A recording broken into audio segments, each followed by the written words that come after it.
This is the Danger Close podcast, Beyond the Books with me, Jack Carr.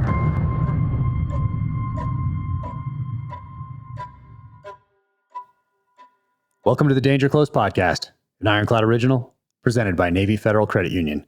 My guest today is former Air Force intelligence officer Brian J. Morra.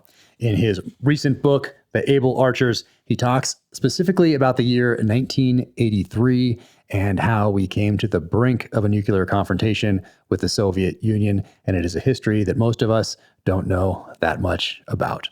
So now, without further ado, Brian Morra. Brian, how are you? Hey, I'm great. How are you doing? Oh, wonderful. Thank you so much for taking the time to do this. Well, thank you very much. I really appreciate it. I think we have a mutual friend in Dan Gelston. Absolutely. We sure do. We sure do. He's fantastic. We were neighbors for a time. And as you know, they moved recently, but what a fantastic guy. Yeah, no, he's a great friend, and he's been very, very kind to me and getting me in touch with you, amongst other things. So I really appreciate your time. Oh, absolutely. Absolutely. And we have I see the books in the background there behind you as well, but here it is, The Able Archers. And this is amazing. Like, I didn't know a lot of the things that you talk about in this book too. And these were my formative years. So I was still relatively young, but I was interested in all these things. And I remember all these things. You know, I remember Star Wars and what the press did with that. I remember stealth technology. I remember Korean Airlines Flight 007. I remember all these events, and then all the terrorist events, obviously, throughout that time frame as well. But you were a little bit ahead of me there. You were already in service. And before we get to the novel and the events that brought us closer to nuclear war than even the Cuban Missile Crisis, I wanted to go back and get a little background on you and how you got to that point in the early 80s that's now fictionalized in this story here. Yeah, well, again, thanks for the opportunity. And as I get started, I see you've got your books, of course, in the background. I just finished reading In the Blood, which I think is terrific. I think it may be your best book. Thank you so much. Really do. I think it's really great. And I love the way that you wove in technology into this story, especially quantum computing, which is something that I know a little bit about, actually. Oh, wow. So I knew nothing about it. Kind of like with the last book, with The Devil's Hand, I didn't really know anything about bioweapons or bioweapons research, other than what I'd seen in movies and read in a couple other novels. I didn't have a touch point with that during my time in the military. And then same thing with quantum computing. That's something that I've heard about. I kind of generally understand. Artificial intelligence, I understand, is a little bit just by what people talk about is with Facebook and Google and that sort of a thing. But I didn't really have any touch. Well, I didn't at all have a touch point with it during my time in the military, but didn't really have an idea of what artificial intelligence, quantum computing, hypersonic missiles, passive targeting, all these things, how they work together in the national security space. So I had to go deep down the rabbit hole on that for this last novel. Well, you did a nice job, and I can't say too much because I still have security clearances. Got it. and I was cleared into some things a few years ago related to that, but I will say that you did a very fine job. Oh, thank you. I appreciate that. Thank you so much. Well, how did you get to this point? When you were growing up, would you always have an interest in these sorts of things, or what was your path? Yeah, I was interested as a teenager, I was interested in either the Foreign Service or intelligence. And I grew up in rural Virginia and Southern Virginia, not anywhere near Langley. Uh-huh. And I didn't know anybody or anything really connected with that world. Well, wait a second. It sounds kind of like a character that in the novel. Yes. Well, Kevin Katani and I share some resemblances, and Kevin is loosely based on my experience, and some areas not so loosely, and others a little bit more so. But so I did have this desire to see the world and do some things beyond the confines of the valley I grew up in, and so but I really didn't know how to go about doing it. I didn't know how to get into such what to me seemed an exotic business growing up where I did. I went to college much like Kevin Catani, in Williamsburg, Virginia, and I was exposed to more there, and that's where I did actually, as a senior in college, I took both the Foreign Service exam and the exam to get into, or at least get screened by CIA, and I studied Russian language there, and I studied. I was a history major, but I really focused on Russian history and East Asian history. So most of William and Mary, is where I went to college, is known for American history, and early American history especially. But being the rebel that I was, I decided that Russian and East Asian history seemed more interesting to me. So that's what I did. Yeah. So the short story, I guess, on how I ended up in the Air Force and in Air Force intelligence is that I did take the Foreign Service exam. I got fairly far into that process, but I did not get offered a position. CIA I had more success with, but due to budget cuts, they were delaying people entering the career trainee course at the farm at that time. This was right after the church hearings and the church committee hearings in the Senate, and the clandestine service especially took a lot of budget hits. And it was during the Carter administration. So and the folks that were running CIA at that time were not too enamored of the clandestine service either. So in any event, I needed to go to work, and I couldn't wait for a school date, and I was going to have to wait at least a year. And so I asked one of the kindly CIA officers at the recruit station, "What do you think I ought to do?" And he said, "Well, go into the military, become a military intelligence officer in one of the services, serve for 4, 5, 6 years, come back to us, and it won't be a problem." So I thought that sounded like a plan. Very similar to your character here. Yes. Yeah. And that's what I did. So that's what I did. And I went into Air Force intelligence and had some of the same experiences that Kevin Catani has in this book.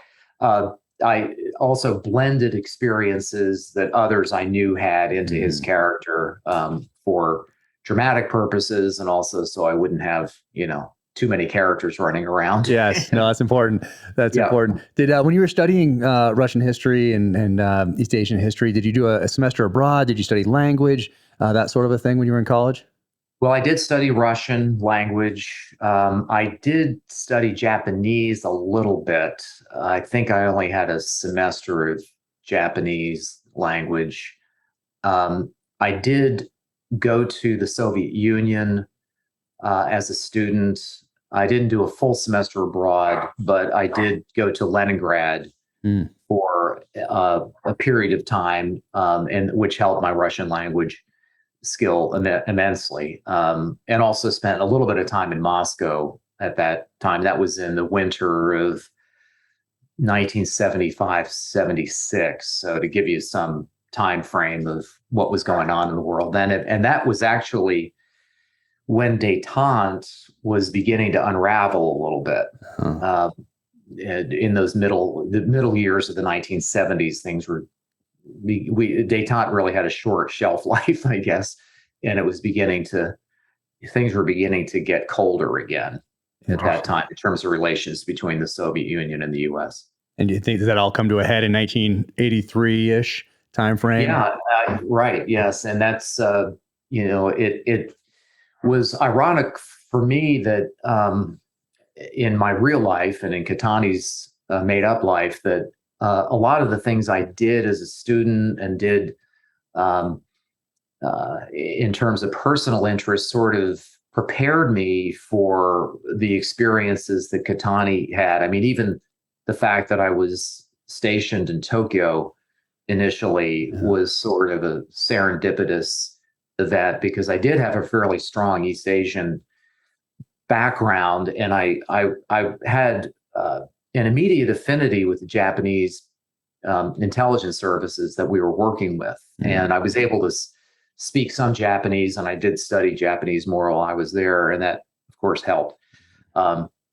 So yes, I think all those things, I'm sure it's true in your life too. All the things that you do seem to create a mosaic, and sometimes you're put in the right spot at the right time. That's right. Take advantage of Absolutely. Yeah. Yeah. And what were your takeaways from as a student going to Moscow and Leningrad? I also went before my time in the military as well to Moscow, and I remember the architecture really stands out to me all these years later. And I was there in the winter, so it's cold and everyone's bundled. And it's dark, like it seems like. I think I was there during a time when it was actually dark, like there were clouds overhead the whole time. So what were your takeaways from going to Moscow or to the Soviet Union as a student in the 70s? Well, I was there at the same time of year you were, and so darkness at noon was was a typical condition. It was very gloomy, but I was enraptured by, especially Leningrad. St. Petersburg is a beautiful city, and the architecture there is breathtaking. The sense of history there is palpable every step you take around the city. And Moscow is very, very different. Moscow's especially perhaps at that time, because even in those days, in the mid 70s, Leningrad tended to be a bit more cosmopolitan. It was still westward leaning. It's a port city, so you had the influence of foreign sailors, just merchant marine, guys coming in, and and had a flourishing black market because of that, which Moscow not so much. Moscow seemed to me to be almost overwhelmingly oppressive in the sense I got there. And I guess the last thing I'd say, Jack, about the impressions from that time there was with the Russian students that I met and became acquainted with, their sense of almost being in a prison. They knew that there was much more to the world than they were seeing and that they were able to experience. And there was a sense of, it's not quite despair, but there was a sense of real melancholy amongst these kids, that there's a big wide world out there and I'm never going to see it because I'm behind the Iron Curtain. And it had a psychological impact, I think, on a lot of the kids, at least that I became acquainted with. Oh, I bet. I mean, I can, even to this day, all those years ago, I mean, I can sense it. I can still feel that oppression. And this is much later, obviously, when things have opened up at this point. This is the early 90s. So it's still a little, there's certain things going on. There was even a coup, an attempted coup, in 93. So there was a lot going on, but you could feel the oppression, and certainly the darkness and the architecture don't help, alleviate any of that oppression. It's just whatever that reason, you can just feel it inside. It's an interesting feeling to have walking through those streets.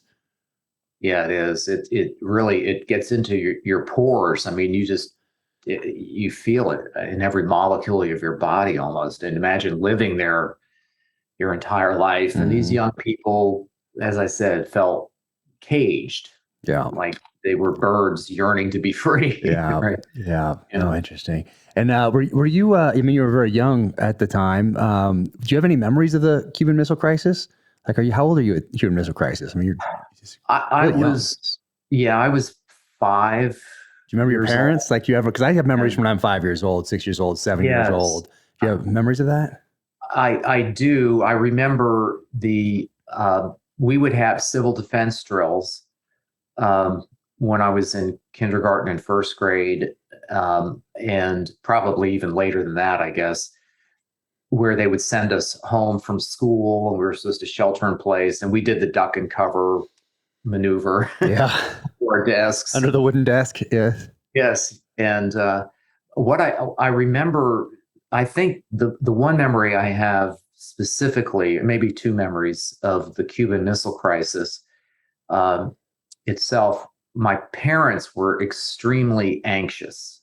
I remember that, and I remember them watching television, watching the television news, and every night, and which is not something they necessarily always did. Mm. And they were really tuned in to what was going on, as I think most Americans were. The other memory I have is I was, as a kid, I was kind of fascinated by aviation, even at a very young age. And I remember walking home from school, and it must have been during the Cuban Missile Crisis, and seeing fighter jets overhead, and they were probably like F-102s. They were Mm. interceptors, and I remember them breaking the sound barrier over overhead, which was something they did in those days, which we have noise ordinances now. But and I remember that, and I remember that evening asking my father about it, and he said, "Oh well, they're practicing intercepting Soviet bombers Wow. because of this crisis that we're in." Wow. So those are the memories I have. Yeah. Yeah, I mean, it's incredible how during those formative years like that, how impressionable we are. One of my earliest memories is of Iranian hostage crisis, and my parents turning on Walter Cronkite every night, in our school going to church to pray. And so I Yeah. really remember that. I remember the pictures. I remember the black and white photos that have really stayed with me. They make it into my writing. I think about it quite often. But same type of age, same time frame. I was about 6 at that time. So I remember it. I Yeah. remember thinking, why we're America? Why is this happening to us? By the time your touch point is kind of World War II as a kid, 6 years old, that's the kind of movies you're watching. Like, hey, aren't we the most powerful Right. country in the world? Why are we letting this happen to our citizens? But I remember it distinctly. I think it really was, during those formative times, really made an impact. Really did. But you have those memories from back then, and do you think that influenced you as far as your choice of course of study in college, and then the path you take in the future? It probably did. I unconsciously, I think, as I said before, you have this mosaic of experiences that come together to form the person that you are, and I think that probably had some influence on me. Um, I was, I really, as I said at the outset, I think, as a teenager, looking for some way out, some Mm. way to see the world and do things that were important and were and the intelligence business really fascinated me from an early age, and I read spy novels and that sort of thing when I was a teenager. Oh, nice. And what were you reading back then? Well, I know I read Le Carre, and I probably read some of Ian Fleming stuff. Yeah. And uh, yeah, so things like that, I'm sure, and some other authors I don't recollect off the top of my head, but I'm sure I was reading Yeah. Right, a right. variety. The power of popular fiction, popular culture. So you Yeah. go into the Air Force, and right away, do you know you're going in on an intelligence track? And do you go to OCS and then go on a path that then branches at some point into different facets of the intelligence community in the Air Force? Yeah, I went in the Air Force, we call it Officers Training School, or OTS. Mm. But yeah, same thing, same notion. And that's how I got commissioned. Yeah, and I did know I was going into the Intel career field uh, pretty much from the outset. Not quite. There was a little kerfuffle where they wanted me to go to pilot training. And my eyes, and I was willing to, but my eyes weren't, and I wasn't quite 2020. And that's kind of another story. But yeah, so Intel was what I wanted to do, and it is what I got to do. I went through the general kind of I like to refer to it as sort of a liberal arts degree in intelligence. Was the school that they sent us to in Denver at that time. It's no longer there, but and that was a very good grounding. And then I went to some other schools beyond that, with 3-letter agencies. So I was Kind of like your character. kind of like the character, and I was. One thing I don't mention is also I went through an NSA school, and so I had some. I kind of knew enough in every facet of intelligence to be dangerous, as a young lieutenant, and I didn't really know anything, but I had a lot of.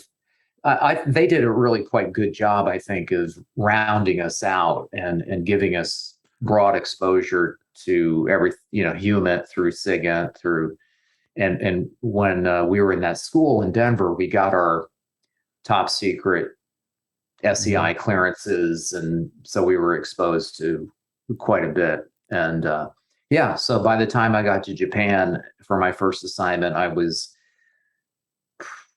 reasonably well prepared. I think they did a pretty good job. No, it sounds like it. And with the threat essentially being communism, Soviet Union, do you remember how much you guys, or if at all, you talked about proxy groups, proxy wars, terrorism, that sort of thing? Or was most of the focus on that early 80s communist Soviet threat?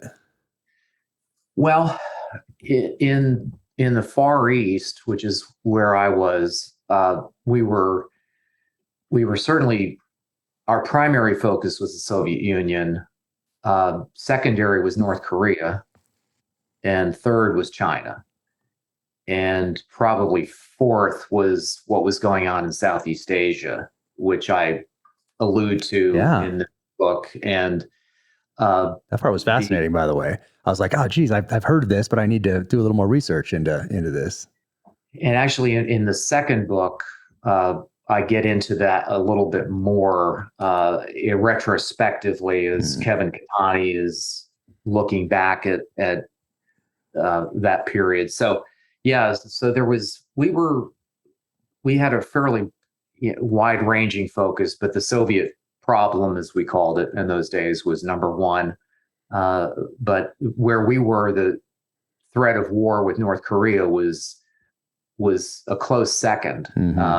In as much as the North Koreans were very provocative and always, frequently, I should say, not always, but frequently doing provocative things in South Korea that we had to respond to with our South Korean allies. But it was, but the Soviet problem would have been number one at that time. Interesting. All these years later, Russia, China, North Korea, of all those three, it seems like North Korea is the one that has stayed as close to it was back then, as it is today. There's been obviously differences now with Russia and breakup of the Soviet Union, of course, and China's rise and all these sorts of things. When you look at that, when you look at those three countries through the lens of all these years and being there in the early 80s, what surprises you the most, or what doesn't surprise you the most about those changes? Well, I think the thing that surprises me, and perhaps most of us the most, is the rise of China. And China was, at that time, was rather weak militarily, although they were not afraid to exercise their military power. They did in Vietnam. They invaded Vietnam in 1979. In retaliation for the Vietnamese going into Cambodia and getting mostly rid of the Khmer Rouge. So China was militarily active, and they were militarily active on the islands around Taiwan, even during that time frame. But obviously the military power that they possess, that Beijing possesses today, is infinitely greater than it was in the late 70s or the early 80s. So that I think that might surprise if you and I could get in the time machine and go back to 1980. Which I would do in a heartbeat, by the way, for anyone listening. Yeah. And maybe 85. I'd go to 85. My wife and I have this conversation all the time. If I can go to 1 year, I think I'm going back to 85, right in the middle. I think that's just such a great time. I have such fond memories. I'm even smiling about it right now. If I could get in that hot tub time machine, 85 is where I go, I think. Well, okay, let's make it 1985. So Jack and I go back to 1985, and with the knowledge that we have of the world today, I think China's rise would probably be the most surprising thing to our younger selves in 1985. Yeah. North Korea, the problem has, I think you said it well a minute ago, it's persisted remarkably for that period of time. It's gotten, if anything, worse as they've developed nuclear weapons, of course, and the means to deliver them. And Russia is Russia, and Russia is obviously in the news rightly today. And although it's not it's not the superpower it was at that time in the 1980s, it's still a very potentially dangerous adversary, and it still has the largest nuclear arsenal in the world. Mm-hmm.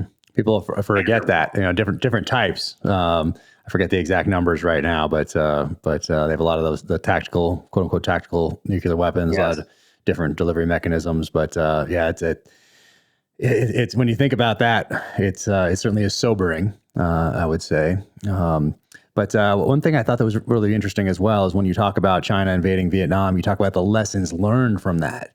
And what did they do to then modernize their military to adapt to what happened during that invasion and in that war that was essentially a stalemate, I think. So that's the lessons learned. I'm always thinking about what lessons can we learn? How can we apply that going forward as wisdom? And China seems to do that a lot better than we do because they're not thinking in these 4-year, 8-year election cycles. They're thinking decades, if not centuries. And what can we take from this that happened in 1979? And then how can we use these lessons to make us a more formidable force 20 years from now, 30 years from now? And we're seeing that play out. We're not very good at that in this country, it seems anyway. No, we're not. And the Chinese are good at that, as you just said. And really that 1979 war was a watershed moment for the leadership in Beijing. It revealed just how antiquated their armed forces, particularly the army, was. And Deng Xiaoping was the leader of China at that time, and he took significant steps to address that. And one of which was his new economic policies to grow the economy to enable them to modernize the military. So for them, it was an interconnected strategic move after that war that was not just about beefing up military force. It was creating a modern economy that could support a modern military force. Right. Oh man. So back to the book real quick. Why did you decide to write this as fiction rather than as a nonfiction account? Because you blend it in a way that I've seen people do that before. Historical fiction, of course, but this stood out differently because of one used first person from multiple perspectives, which was fascinating, I thought. But why decide to tell this story as fiction? I did it on a dare, actually. I wonder how many great things in this world have been accomplished because of a dare. I'm guessing more than one.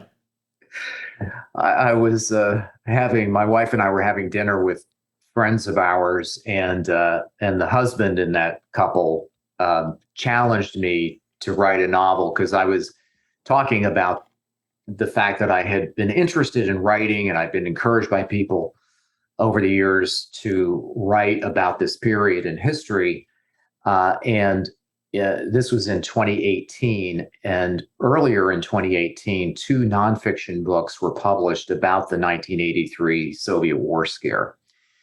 And so I explained to my friend that I don't think the world really needs a third nonfiction book at this point, so I probably won't do anything. And he said, well, why don't you write a novel? It'll probably suck, but maybe it won't. And so I took that as he sort of dared me to do it, and I took him up on it. And the first person narration And I've got, as you said, I've got two different first-person narrators. One is Kevin Katani, the American, and the other is Ivan Levchenko, the Russian GRU officer. And initially, I wasn't going to write first-person narration, but as I started to write, I was seeking a way, really, I think, Jack, to put the reader in the room with these guys. And it just seemed to me that first person narration was the best way for me to do that. A more skillful writer probably could have come up with something else, but that's what I decided to do, and it seemed to work. Yeah, no, it works. It works great. And people have heard us mention this 1983, this time frame, a couple times now. What were these events, and what led up to these events in Able Archer that brought us so close to the brink of war in 1983? I didn't even realize how close we got. Because you hear about it, but if you don't, live through it. And at the time, we didn't hear that much about it. We heard about certain things like, obviously, Beirut Barracks bombing, 1983, of course. Right. You hear about these different seminal events that get the headlines, but some of this is more of something that crept into the headlines later and wouldn't even become evident how close we got to nuclear war until way later. So that's why it is another reason that this is so fascinating. But what were those events that really brought us to the edge of war with the Soviet Union in 1983?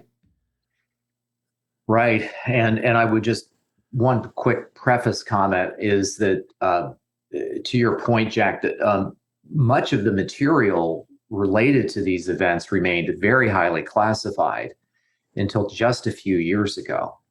And I'm often asked, why didn't I know about this by folks? And that's the main reason, that much of this material was highly classified. But to answer your question on the events that led up to this autumn of 1983, in which there were several near nuclear events, I think it really begins in 1980. One could even go back farther than that, but 1980 is probably the seminal year, and a couple of things happened that year. One is the election of Ronald Reagan as the new president of the United States. The other is that the Soviet KGB and the GRU, which is Soviet military intelligence, were continuously working on something they call the correlation of forces assessment. And in the West, it's often viewed as that's a balance of power assessment. And it is, but it's more than that. It's more encompassing of everything in society. And what they determined, certainly by 1980, was that the correlation of forces of the Soviet bloc versus the West was moving in the West's favor, technologically, economically, socially, militarily, by almost any measure. And they were falling behind, and it scared the hell out of them. And the election of Reagan seemed to them to be a manifestation of this phenomenon, that the West is on the move, that Reagan was elected in part by promising to modernize and build up the U.S. military and so forth, coming in the aftermath of Vietnam. And it really scared them. And all of these factors prompted the development of this program called Operation Ryan, which was the largest intelligence collection effort the Soviet Union had after World War II.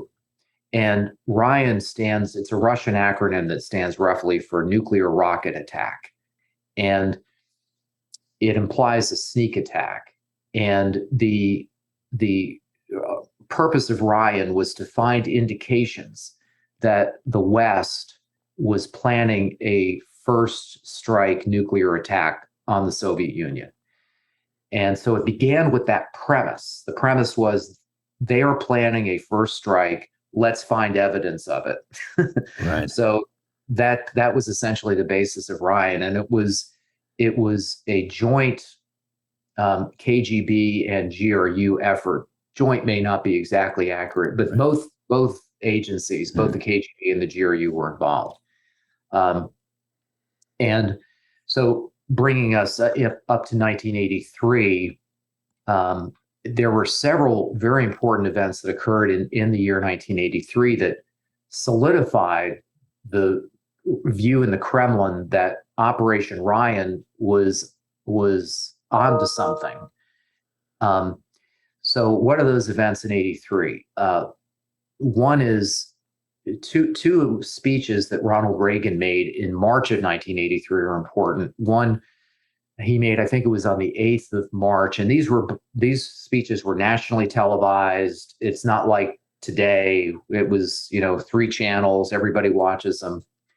And his first speech was his Evil Empire speech, in which he called the Soviet Union, amongst other things, the focus of evil in the modern world. That he knew exactly how to push the buttons of the guys in the Kremlin with that speech, and they were extremely upset, to put it mildly, by that speech. Then just a few weeks later, in the same month of March, he reveals in another nationally televised speech the existence of the Strategic Defense Initiative, he being Reagan, and which the press dubs Star Wars. And this, in turn, also made the Soviets very, very paranoid, because they interpreted Star Wars as the United States initiative to build a defensive shield around the US and its allies. And why would you need a defensive shield? Well, you need one if you're going to execute a first strike, because then you want to protect yourself from the retaliatory strike. So they saw all of this as adding up to Operation Ryan is real. They're intending to launch a first strike. Another event that happened later in the year, but had been planned and underway for several years prior to 1983, was the deployment of new nuclear weapon systems to Europe, notably the Pershing II ballistic missile system to West Germany and the ground-launched cruise missile to the UK. And the Soviets had no defenses for these systems. And again, they viewed them as decapitating first strike weapon systems. So the general tenor in the Kremlin was one of paranoia and dismay. Then on a more tactical level, things that led up to some of the events of the fall of 83, I think in 1983, the seminal event was a U.S. Navy exercise, Fleet X 83, which saw 3 carrier battle groups go up into the Sea of Okhotsk, which is a body of water in the North Pacific between the Kamchatka Peninsula, Sakhalin Island, with Siberian mainland up to the north, and the Kuril Island chain to the south. And the Soviets viewed it as a bastion for their ballistic missile submarines. And no foreign navies were permitted, quote unquote, to go into the Sea of Okhotsk. And the U.S. sent 3 carrier battle groups up there, which really upset the Soviets greatly. There was also U.S. Air Force involvement in that exercise too. So at the conclusion of that exercise, as 2 of the carrier battle groups were steaming through the Kuril Island chain, U.S. Navy fighters overflew Soviet territory in the Kurils and spent, according to several different reports, at least 20 minutes conducting mock bomb runs on Soviet military facilities. And the Soviets were unable to react. The Soviet Air Force did not get fighters off the ground to react to this blatant intrusion. And the fact that they didn't react caused a purge of officers in the Soviet Far East, in their air defense forces. And it set up then almost immediately this heightened alert situation in the Soviet air defense forces in the Far East. This did not extend to Europe or anywhere else. It was just in the Far East, that lasted from April of 1983 right up through the Korean airline shoot down on the 1st of September 1983. And I have Captain Katani, the character in the book, essentially predict that any aircraft, civilian, military, what have you, that violates Soviet airspace will be dealt with either by being forced down or, failing that, shooting it down. And that's in fact what happened to KAL 007. So I think one can't really understand what happened to the Korean airliner unless you understand this buildup and this incredibly heightened alert that was unprecedented in the Soviet Far East. What was the intent of doing those mock bomb runs by the U.S.? What response were we trying to elicit? Were we trying to test and see how if they could get fighters in the air? And then let's say they did, then what? No kidding. The U.S. Pacific Fleet has never acknowledged that this occurred. It didn't at the time, and it never has since. But the Soviet tracking we had that day clearly showed this happening. The tracking we intercepted, and the Soviets issued a démarche, a formal diplomatic complaint about this overflight. So it did happen. I really don't know why it happened. I haven't really taken the time to try to determine that. I'm not sure anyone really has, and I'm not sure anyone would really ever get to the bottom of it. The most the Pacific Fleet would say is if there were an overflight, it was a navigational error. Which is possible, I guess, unless the mock bombing runs are, you can really say that this is a mock bombing run, not just a plane flying over that is lost. And it is the early 80s, so it's not GPSs everywhere. Right. It's strange, like well before Top Gun. So it's, it's not just cowboy stuff going on out there, but it's interesting thinking about what response would you be trying to elicit? And it doesn't make sense to me, just thinking it through right now. All the responses seem not good for us. It seems like there would be other ways to get information about the Soviet military capability in that area rather than sending some jets overhead to do mock bombing runs. It'd be interesting to talk to those pilots at some point if they're still around. Right. I did. I talked to a friend of mine who is actually one of the endorsers of the Able Archers, and he's a retired 4-star admiral who was a fighter pilot at that time, and he said he was in that exercise, and he said he didn't know about that, but he said he does remember one morning launching from the carrier, and they were approaching the Kuril Island chain, and he said suddenly I looked down and we're over land, and I wasn't expecting that, and we got out of Dodge. But I don't know, and if it was intentional or unintentional. At the end of the day, the Soviet reaction was the same, and it set up this very heightened situation in the Far East that I do talk about in the book. And for people that don't remember or don't know about Korean Airlines 007, can you take us through that? Yes. So the Korean airliner was a Boeing 747, had 269 passengers and crew on board, and it was shot down just off the coast of Sakhalin Island by a Soviet Air Defense Force Su-15, Sukhoi 15 fighter, and everyone was killed on board the 747. And it happened in the very early morning hours of the 1st of September local time of 1983. Of course, the $64,000 question is, why was this Korean airliner where it was? Because it was well off course of the normal transit routes that commercial airliners took across the North Pacific. And we didn't know at the time. And I in the book, I talk about that night as seen through Captain Kevin Catani's eyes. And it's a night of a lot of confusion, and we don't know what they're doing. And that's one example of where my life and Captain Catani's life overlap quite closely. Mm-hmm. I actually was the guy on duty that night dealing with all that.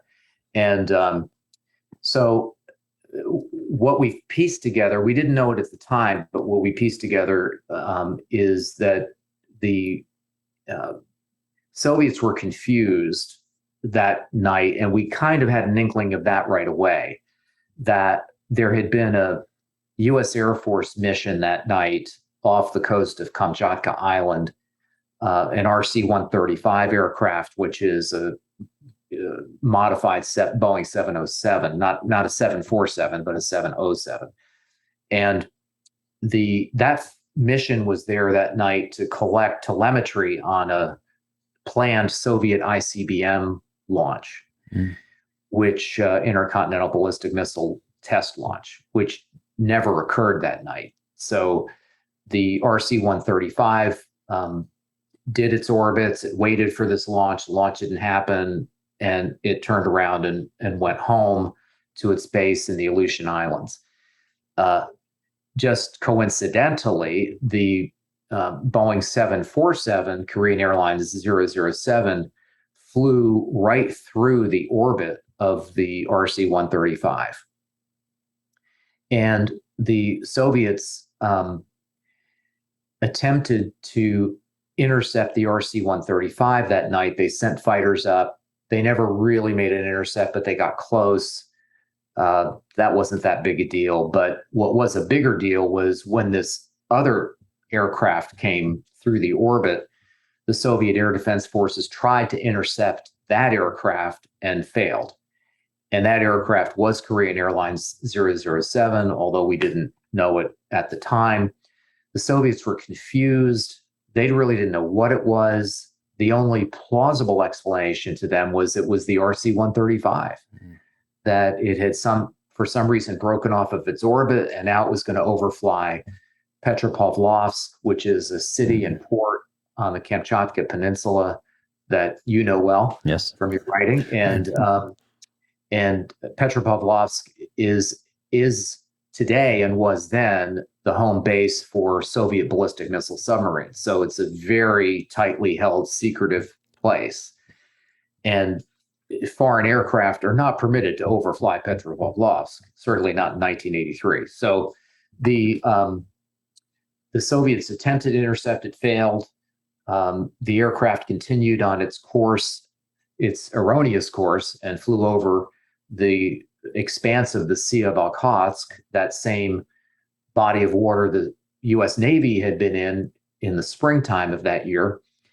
And the Soviets then pick this aircraft up again on their radars as it approaches Sakhalin Island, and they order fighters up to identify it, try to bring it down by peaceful means, and failing that, shoot it down because it's a border violator and so on and so forth. So that's essentially what happened. The U.S. never got access to the black box says of KL-007, but the Soviet Union did. The Soviets found the black boxes, and they kept them secret for years, and finally revealed in the 90s that they had them, and that they showed there was a navigational error on the part of KL-007. And there are a couple of different ways that nav error could have occurred, both of which are human error. And so they were off course almost certainly because of that reason. But the Soviet Union at that time, and many in the Kremlin today, still maintain that it was a U.S. intel collection flight. Interesting. And that we were blatantly and unsafely using a civilian airliner to conduct this intel collection flight.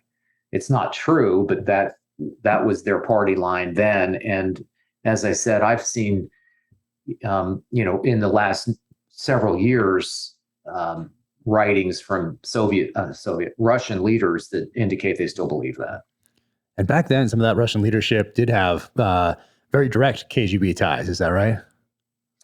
Yes, and the general secretary of the Communist Party in 1983 was Yuri Andropov, who had been chairman of the KGB for 16 years or so prior to rising to the top job. Yes, and he was the architect behind Operation Ryan and behind all of this paranoia.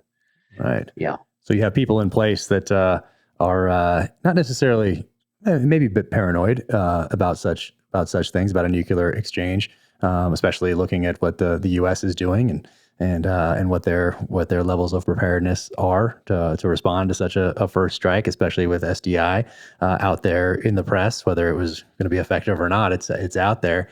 And you have to assume in those positions, I think, that, hey, if it is effective, then what do we do if the U.S. does launch a first strike? So I see their position there.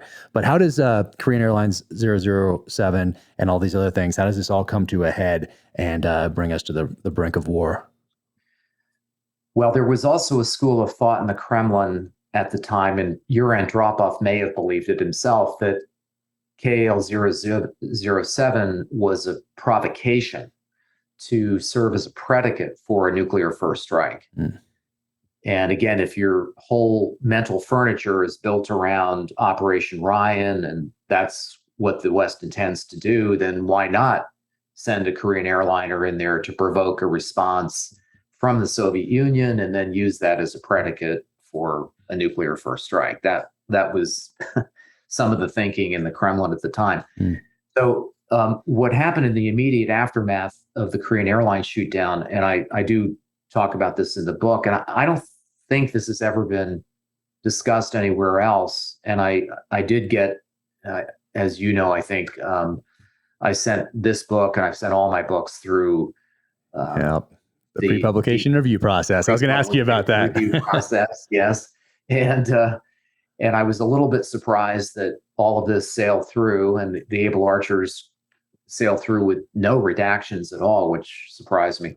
In any event, back to the story, the important thing here is that has never been really discussed publicly is that we nearly got into a shooting war with the Soviets within less than 48 hours after the Korean Airlines shoot down, where we had a near confrontation between MiG-23s and F-15s. When MiG-23s were ordered to shoot down a U.S. Navy EP-3, which is the intel collection version of the P-3 anti-submarine warfare aircraft. And that situation was diffused really by the commander of U.S. Forces Japan himself, who made sure that once the EP-3 was safe, that we were going to let the MiG-23s return to their base safely. But as I described in the book, it was a really near-run thing. I mean, we came within seconds of having a dogfight between F-15s and MiG-23s, which the MiG-23s would have lost. So it was cool-headedness on the part of the real commander at that time, a guy named General Chuck Donnelly, that prevented that from spinning out of control. But so fortunately, he did keep a lid on things, but the alert systems in both militaries went up as a result of the Korean Airlines shoot down, and especially on the Soviet side, but also on the U.S. side.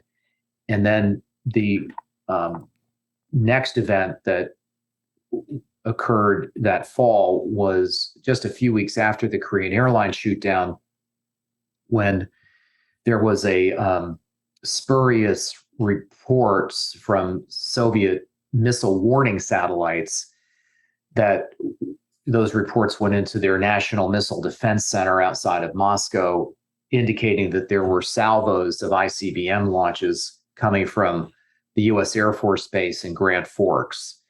And those were not, they were spurious reports, but the Soviets didn't know that. And their satellites were reporting them as very, as maximum accuracy reports. And that night there was the guy running the watch, Lieutenant Colonel Stanislav Petrov, who was an expert in the signals produced by those satellites. And he determined that these have to be false alarms. These can't be real. But as ensuing salvos occurred in the reports from the satellites, even Petrov's confidence in his own analysis began to waver.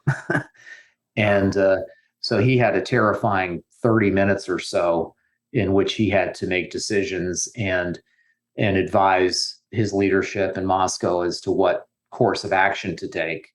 And remember, this is all under the circumstances where the Soviets are expecting a first strike from the United States. And Petrov was not, as far as we know, he was not aware of Operation Ryan, but he was making these calls as best as he could that night. And we in the West were unaware of this incident for many, many years. And we only became aware that this had occurred at all in 1999 or the year 2000, when a memoir was published by a general officer who was in Petrov's chain of command.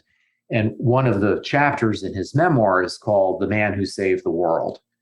And it's a description of what Petrov dealt with that night and how he was able to give his leadership the correct advice and not advise a retaliatory strike for ICBM launches that actually had not occurred. Jeez. So it was, again, another near run thing. Yeah, people don't realize. I mean, what if there was a different person on watch that night that was a little less clear-headed, a little less logical, perhaps, a little less educated in these different systems?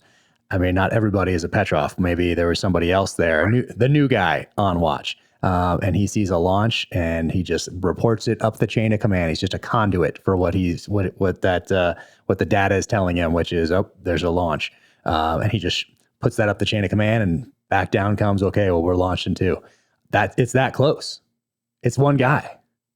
It's one guy, and I would argue it was one. It may be a little bit of a stretch, but not too far of a stretch to say it was one guy after the Korean airline shoot down. It was General Donnelly who was the coolest head and said, we're not going to shoot these MiGs down. When there were other general officers in the room, I was in the command center with him, who were advising him to do it. Wow. He was within his rights to do it. So yeah, one guy in each instance. And your point about Petrov is made even more salient by the fact that he wasn't supposed to be on duty that night. Oh, jeez. He was subbing for somebody who was sick. Wow. And he got called in that afternoon and told, you're going to be taking the watch tonight because Dimitri's got flu or something. Oh my God. So imagine all those things that led up to that. Yeah. What if Dimitri doesn't go to this one place to, get something to eat where he gets the flu and then comes down with it? Like, so many things that line up to get this person in that place at the right time to prevent a nuclear exchange. It's incredible. It is. Or what if he is in that spot and prior to that, we do shoot down those MiGs and now things are even more on edge. Right. Exactly right. Jeez. Yep. And what happened to him later on, Petrov? Petrov is one of the saddest stories of the Cold War, I think, on a personal basis. He was actually reprimanded for what he did that night, and he didn't keep an accurate log. He was trying to save the world, so he wasn't too worried about writing things down, I guess. They dinged him on a couple of technicalities and not following certain protocols. And as a result, he was never promoted again. The real reason they dinged him, though, was because he revealed the flaws in their OCO missile warning satellites, and that these OCO missile warning satellites were really not ready for operational use. And he embarrassed a lot of people much higher up in the chain of command. And that's why he got crushed. And he was never promoted again. And he retired as a lieutenant colonel. And he did get a job in the Soviet defense industry for a number of years. His wife, I talk about her being sick in the book, and she actually did die of cancer. So he was a widower with kids, and he became an alcoholic. He was kind of a mess for the rest of his life. Toward the very end of his life, when he was in his 70s, he did receive some accolades from the European Union, the United Nations, for what he did that night, the 27th of September, 1983. I'm sure it gratified him to some degree, but he died very poor and as a kind of broken down man in his late 70s. Jeez. And what do you think back then are you seeing when you're in that position?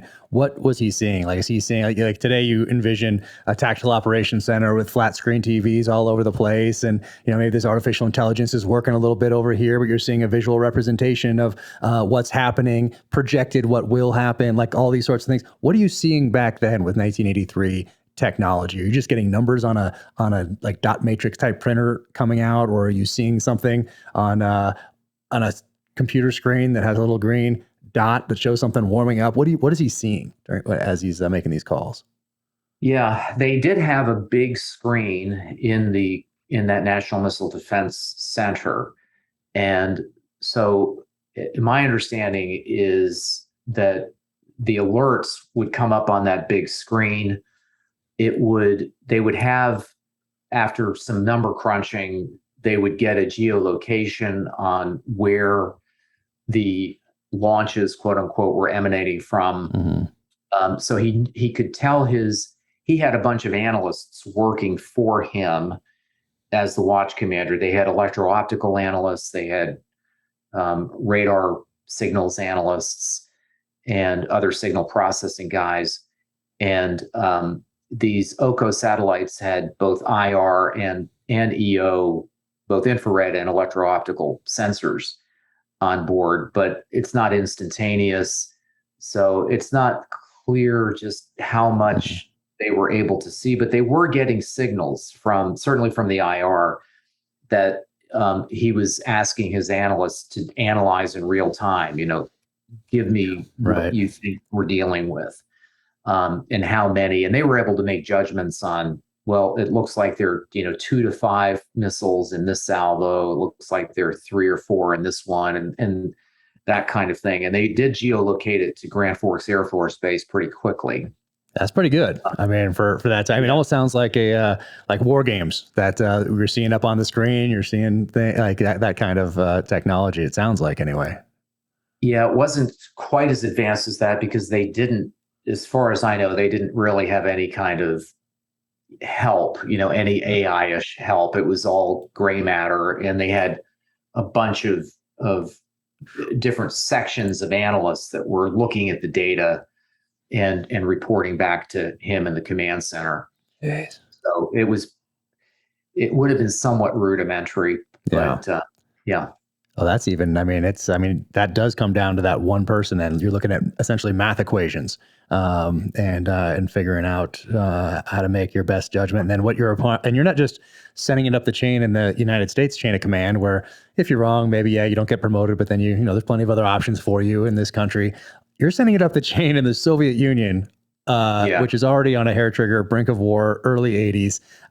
Your prospects for life after that, when you're wrong, are not great. Yeah.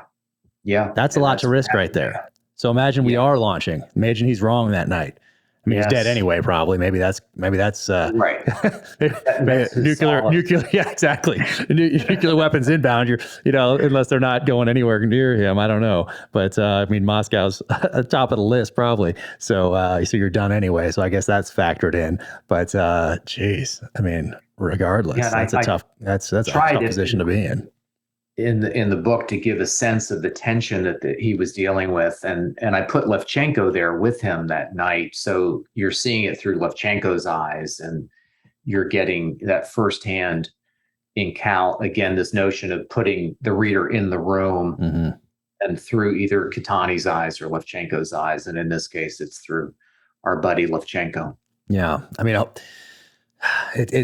it's crazy that not more. Obviously, we didn't hear about it back then. Highly classified. We didn't even know about it till 1999, where this chapter comes out in a senior military official's memoir. But what lessons do you think that we can take from this story, from this time period in history, when we look at our relations with Russia today, our relations with China today, vis-a-vis Taiwan, what's going on with Russia and Ukraine, what's happening in North Korea. But what lessons can we take from that time period, and can we take and use as wisdom going forward in our foreign policy?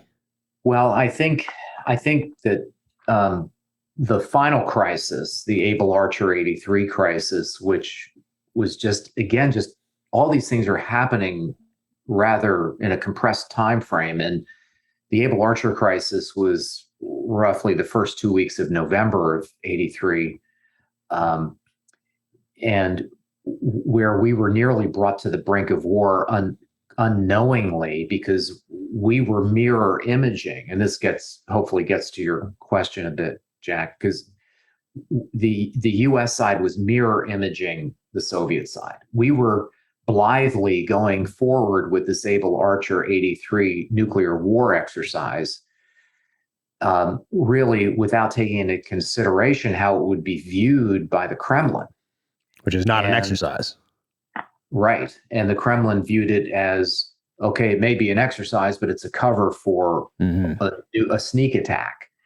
And their reference point, and they talk about it repeatedly, and Putin talks about it even today, is 1941, Operation Barbarossa, and the surprise attack of Germany on the Soviet Union. And they remember the leadership in the Kremlin were alive, and they were adults in World War II, in the guys that were leading the Kremlin in the 80s. And they remembered Operation Barbarossa not as something from history, but as something they lived through. And they didn't want another Operation Barbarossa on their watch. They weren't going to allow that to happen like Stalin did.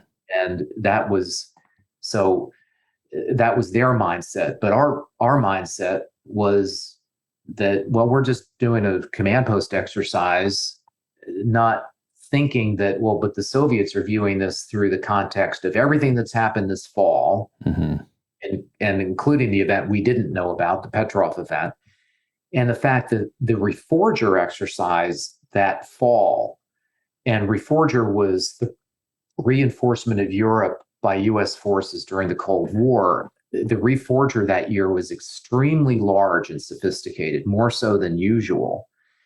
And Able Archer 83 was merely the last chapter in the exercise curriculum. And so the Soviets saw this interlocking set of exercises that were, from their point of view, extremely provocative. And then the final exercise, the pièce de résistance exercise of the period, Able Archer 83, is coinciding with the real world deployment of Pershing 2 missiles to West Germany and ground launch cruise missiles to the UK.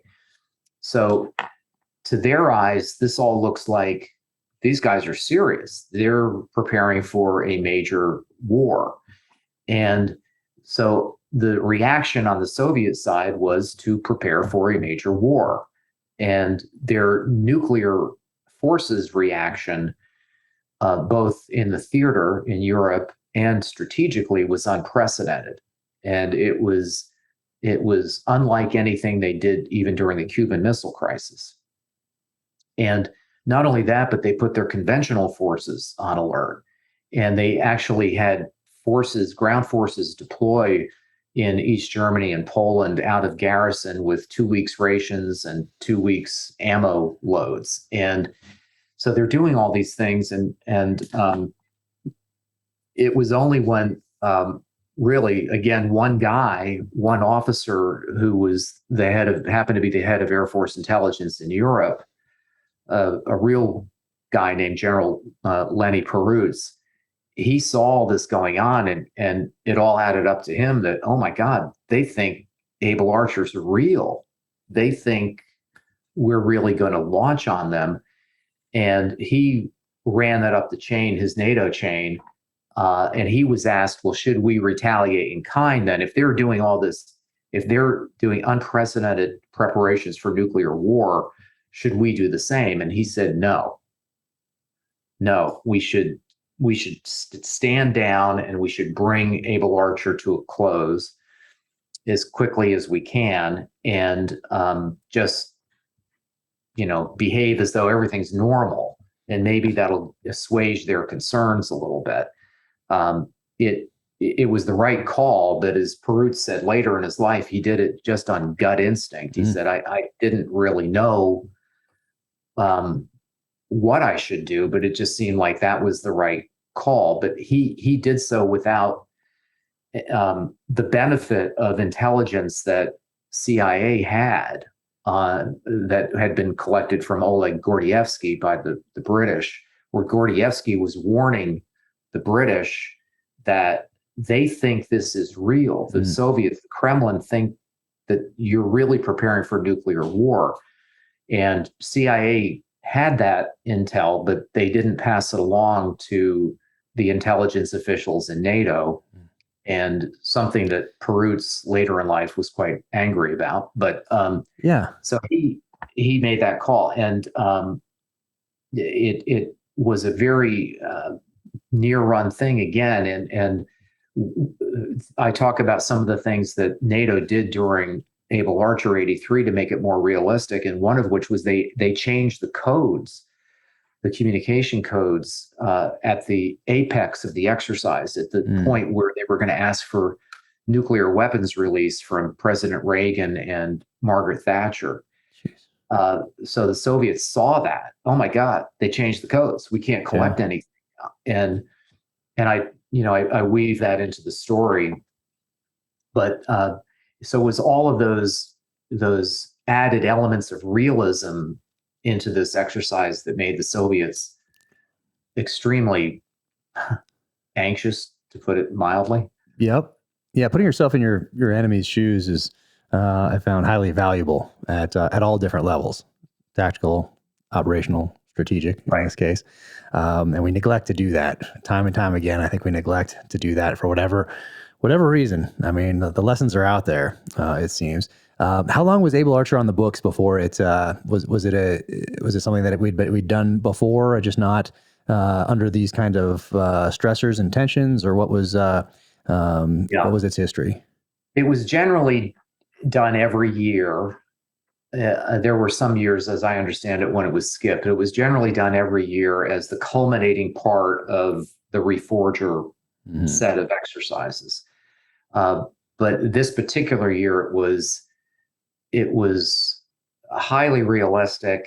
The scenario that they developed even called for B-52s to come from the U.S., which it had never done before. So it was a command post exercise, but there were elements of actual nuclear delivery systems being utilized. And so to the U.S. way of thinking, and I've talked to a couple of guys that were involved in Able Archer 83, and from their point of view, it was like, well, this wasn't all that much different than what we'd done before. It was maybe a little bit different, but why would they get their panties in a bundle over this? Because it to us it wasn't that different, and they have a valid point, but it's the context. Mm-hmm. It's the context of all of these predicates, all these things that had come before, and this kind of Operation Ryan reaching a climax from the Soviets' point of view that our guys didn't know about. And a couple of these gentlemen that I've spoken to who are involved in Able Archer 83 have read the book, and they're stunned. They're like, I didn't know any of this was going on. We had no clue that they were on nuclear alert on the other side of the wall. We didn't know they deployed SS-11s with nuclear weapons uploaded. We didn't know they were uploading MiG-27s and Su-24s with nukes. We just were, doing our thing. Doing your exercise. Yep. Earning that paycheck. Oh, man. And where was Putin at this time? Is he, is he a young KGB officer at this time, or where's he? Yeah, Putin in 83 was, I believe this is right. He would have been in Dresden at that time in East Germany. He was in Dresden, I think, from 83 to 89, 90, 89 when he left and went back to Leningrad. So yeah, I'm pretty sure he was in Dresden in 83.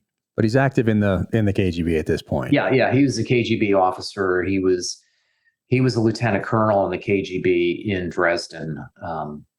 So yeah, and he was there 5 or 6 years. So I'm pretty sure he would have been in Dresden already by 83. Yeah. And so if you take that experience then through his eyes, or what he's learned since, obviously, yes. And then kind of superimpose that over his responsibilities now and what's going on in Ukraine, it's some things aren't surprising, I guess I should say, especially when he tells us what he's going to do. But that aside from those kind of tells, just from the end of the Cold War up to today, to that Russian invasion of Ukraine, very little of that should be surprising to us, especially if we look at it through the lens of history, through his experience in the KGB, what happened here in the early 80s, putting yourself in your enemy's shoes, looking at things from their perspective. So when you look at Putin's position or Russia's position vis-a-vis Ukraine, what are your thoughts on that? Well, I agree with what you said. And moreover, I think Vladimir Putin agrees with what you just said. And he has referenced the 1983 crisis in more than one speech. And the last time I'm aware he did it was in his Christmas press conference, which he holds every year. And it was the press conference, it would have been in 2021. And or maybe it was 2020, but in any event, he's referenced the 83 crisis, and he said in that Christmas address I'm thinking of that relations with the West have not been this bad since the 1983 crisis. Wow. And it's funny because in this country, people go, what's exactly what is he talking about? Yeah. It's just a crazy guy that invaded his neighbor. Well, put yourself in those shoes.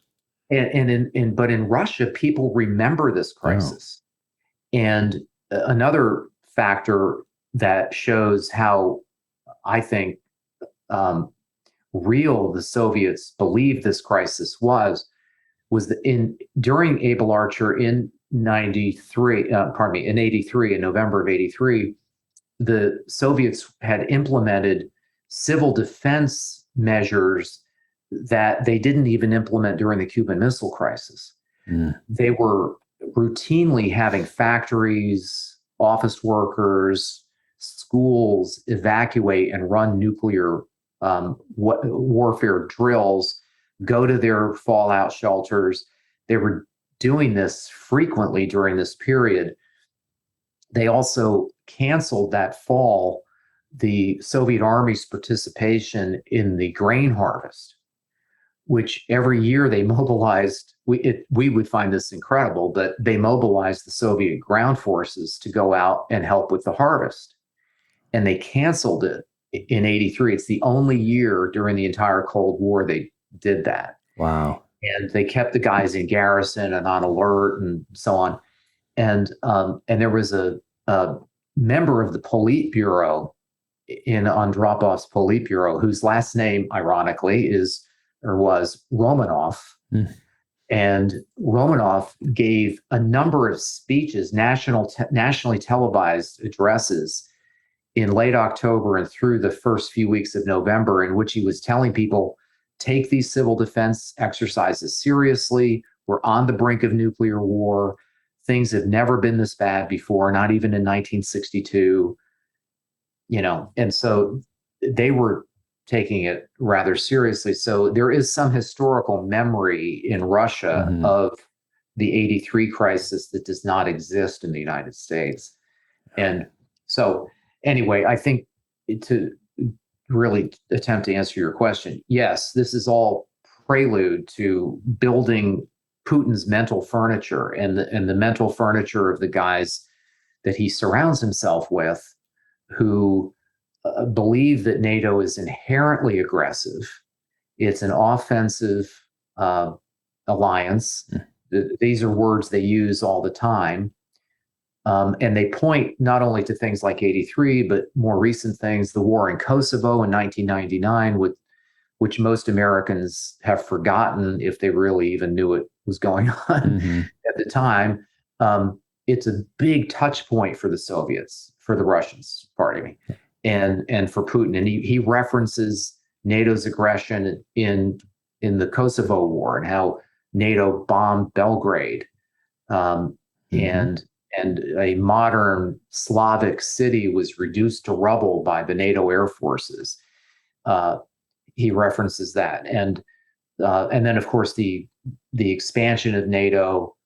He has somewhat of a revisionist view of what was promised or not promised back in the Yeltsin days and so on. But he views the expansion of NATO as a direct threat to Russia's territorial integrity and sovereignty and all of that. And so we just, again, it's the mirror imaging problem. We have a really hard time understanding how can they possibly think that way. Right.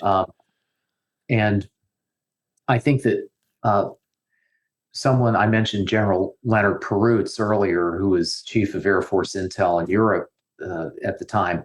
He really understood the Soviets. He was a student of their doctrine, of their operational art, and so on. And when he saw things happening in the battle space, he did so within that context. He goes, "Oh my God, this is what this means," And I just don't believe we have a lot of that depth of understanding of Russia any longer in the U.S. government, either in the State Department, DoD, or the intel community.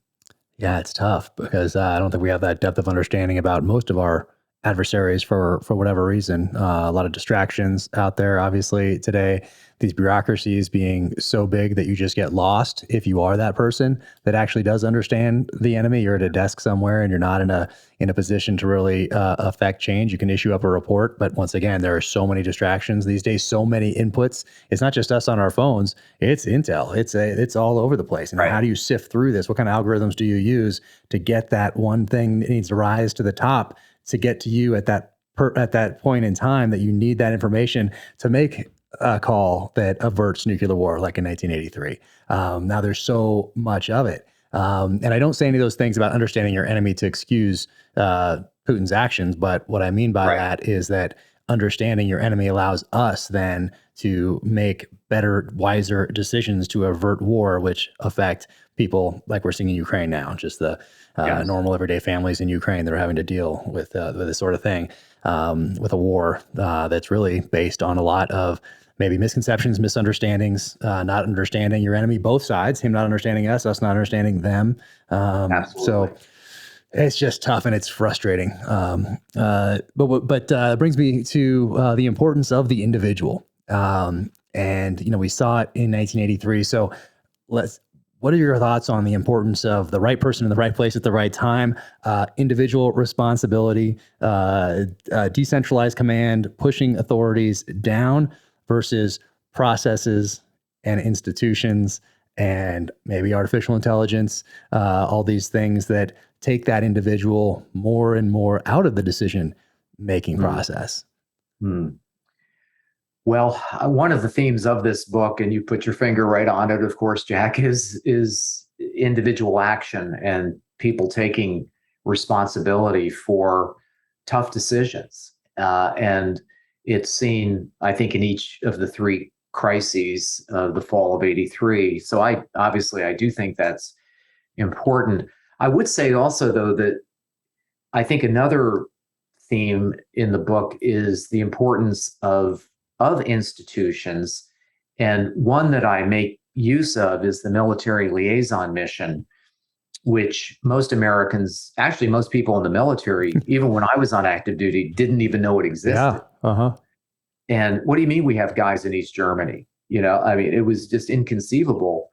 But we did. And those individuals on both sides, both the Soviet military liaison mission, the US, and of course the French and the British had military liaison missions in Berlin too.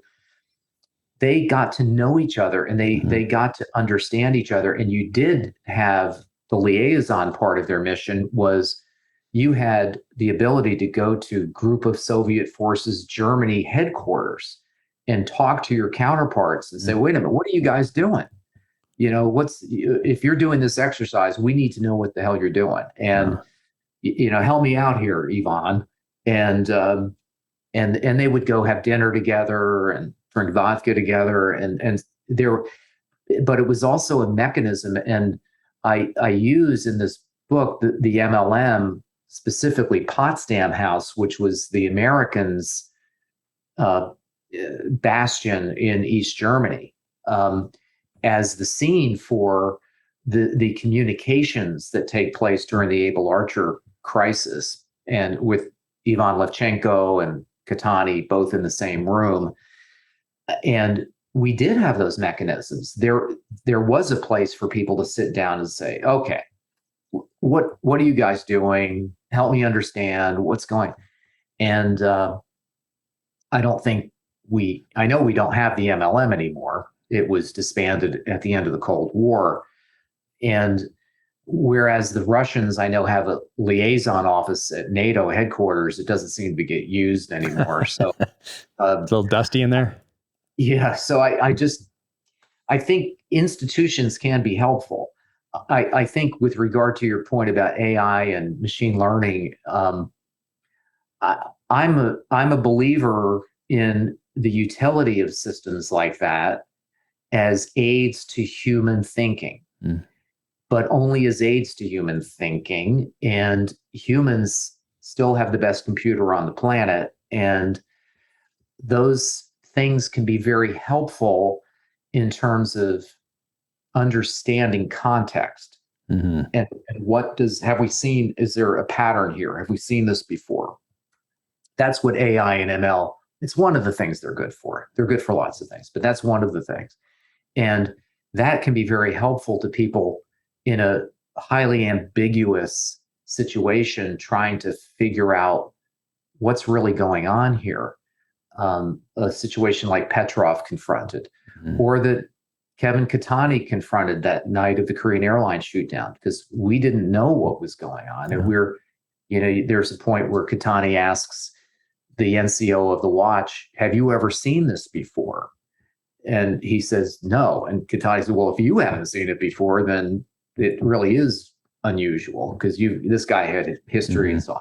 So, but machine tools like can help with that kind of context and help with pattern recognition and pulling data out, doing data analytics that humans just don't have time for, right, in a crisis situation. So there's definitely a role for them, and I'm a proponent of them, but not to the exclusion of human judgment. Yeah, I was curious if we had some of those things or if the Soviets had them and they were a little more advanced back in 1983, and it removed Petrov from the decision-making process or from the advisory process. But also says something about, the chain of command over there. I mean, they did end up trusting him that night. They did. You know, and from some of us who might not be totally immersed in that, I mean, there's some credit to be given there as well, because that sounds very un-Soviet to trust a middle-ranking person down here, especially if there's some data telling you that because that's another person or people that are now risking their heads on the chopping block as well via this trust. So I think that's that's an interesting part of all this as well. It is. Yes. Be interesting to talk to those guys and see what they were thinking. They're probably long gone now, I would think, the people at those senior levels back in '83. But it'd be interesting to see what, because they could very easily have overridden, I would think, that that advice. Yes, they could have. And what I have read in terms of commentary from some of the senior guys in the Soviet Air Defense Forces at that time, they did give a lot of weight to the fact that it was Petrov. Oh, wow. That night. Yeah. And that they knew he understood. He was in charge of algorithm development for these satellite signals as well as other things. And so, you know, if he was saying these were false alarms, I know these signals. Okay. Got it. Yeah. Relationships and trust. Yeah. Interesting. Right man, right place. Yeah. Oh, no. Okay. And what do you do after 1983? How long? I mean, you stay in the Air Force for a good number of years after that. It's all in the intel community. Is that right? Yeah, I stayed on active duty. Yes, I was always an intelligence officer. I stayed on active duty until the end of 1987. And then I stayed in the reserve for 5 years after that. I was activated for Desert Storm. And I actually served in the Pentagon. My wartime assignment was different, but I had a broken pelvis at the time. And so, is this from a helicopter crash? Is this what I understand? No, this was because there are 2 helicopter crashes, right? Is that? Yes, yeah, that's true. Yeah, those are back problems I've got, but this was a bicycle crash actually. Okay. And those things are dangerous. Those bicycles. Stay in the helicopters. Yeah, and anyway, I ended up working in Checkmate, which is the Air Force's think tank / air campaign planning center in the Pentagon, and they're the guys that planned the air campaign for Desert Storm, the highly successful air campaign. And I was brought in as liaison with the intel community to help with collection management and things like that. And it was a fascinating thing. And I write about, actually, the 4th book in my series is about the Gulf War, is about Desert Storm. And so I put Katani in that situation, and it's that was quite an experience. Do you get to during this time frame, or do you get to debrief any Russian officials that come over either during the Cold War or after the fall of the Soviet Union? What was your experience there? I did during the Cold War. I worked with my first assignment after Japan. I was in a unit that was called the Soviet Affairs Directorate, and we had defectors that worked in that organization, and we also had access to KGB and GRU defectors that were mainly handled by CIA, but we also had access to them. And so, I got to meet a number of those guys. And actually, my character, Ivan Levchenko, is a blend of several of those characters, some of their better traits. Yeah. And how did that work? How did you meet them in this country, overseas, and then? Oh, here. Yeah. Over here in Washington. Yeah. Because those guys were wanted men, right? They were doing the rounds. Yes. What did you get to develop any relationships with them, or you're just asking some questions to confirm certain things, and then it's on to the next person? What does that look like when you're sitting down across the table, or is it a group and he's on the other side of this big table? What does that look like? We would sometimes talk to them as a group. We would socialize with them as well. Sometimes I I do remember one or two one-on-one situations, but they were usually group meetings. There was one guy that I developed a rapport with. I had a lot of admiration for him. He was an East Asian specialist. He was an interesting chap because he started out in life as a GRU officer and then transferred to KGB and spent most of his career as a KGB guy. And he defected to the United States in Tokyo. And he was, as I said, he was an East Asian specialist. He spoke Japanese and Chinese fluently, Mandarin fluently, and he wrote books in those languages. He was quite a guy. So I kind of leveraged that experience with him in creating the Levchenko character in my book. You know, Levchenko's pretty sophisticated and multilingual, and he understands his area is American studies. That's his gig. He's an American specialist, and he understands the Americans. Levchenko does pretty well. But I was modeling it on this guy's understanding of Japan and China, and so. What were there anything that stood out to you from talking to a few of those guys, defectors? Some misconceptions about America, or were there any through lines there that stood out to you? Yeah, I think one of the guys that we worked with is someone that members of your audience may have heard of, and that's Viktor Belenko. Belenko was a Soviet air defense fighter pilot in the Far East, and he was a MiG-25 pilot, and he defected to Japan in his MiG-25 in 1976. Yeah.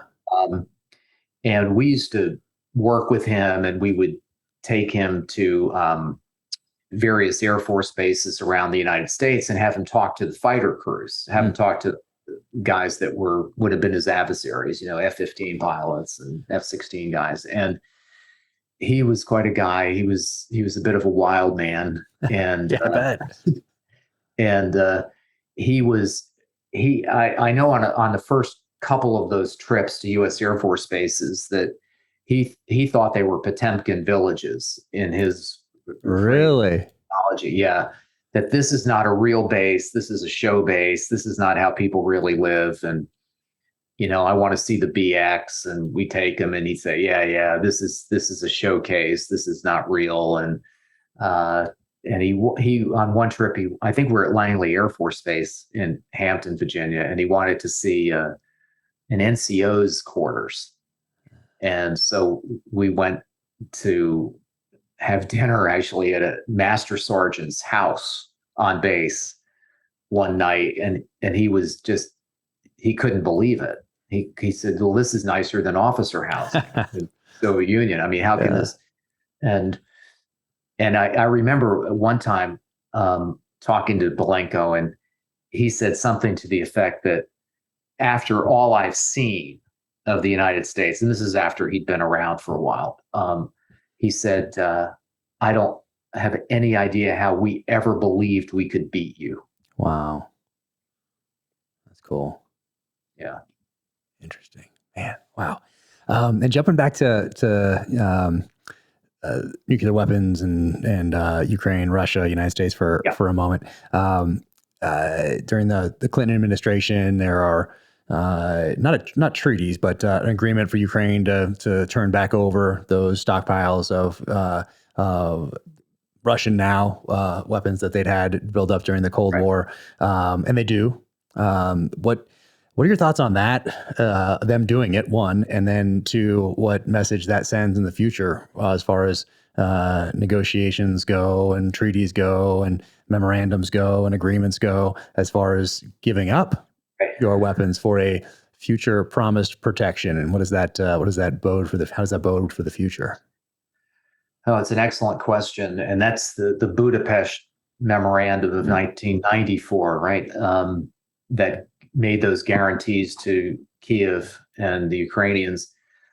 I remember that quite well. I was in industry. I spent the rest of my career in industry, but in defense and intelligence, and mainly building systems, building different kinds of collection systems and fusion systems and weapon systems. But in any event, at that time, the company I was working for, we were involved in arms control monitoring and building sensors for that and fusion. We built a fusion center in Vienna, Austria, for nuclear, specifically around nuclear weapons proliferation and monitoring that was done for the United Nations.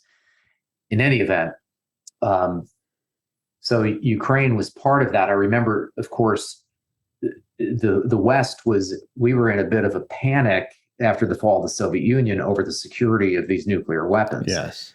And the two major countries were Kazakhstan and Ukraine that we were concerned about. So it was the Budapest Agreement was extremely important in diffusing this situation and getting these weapons repatriated to Russia, where we believed we could have better control over them, and so on and so forth.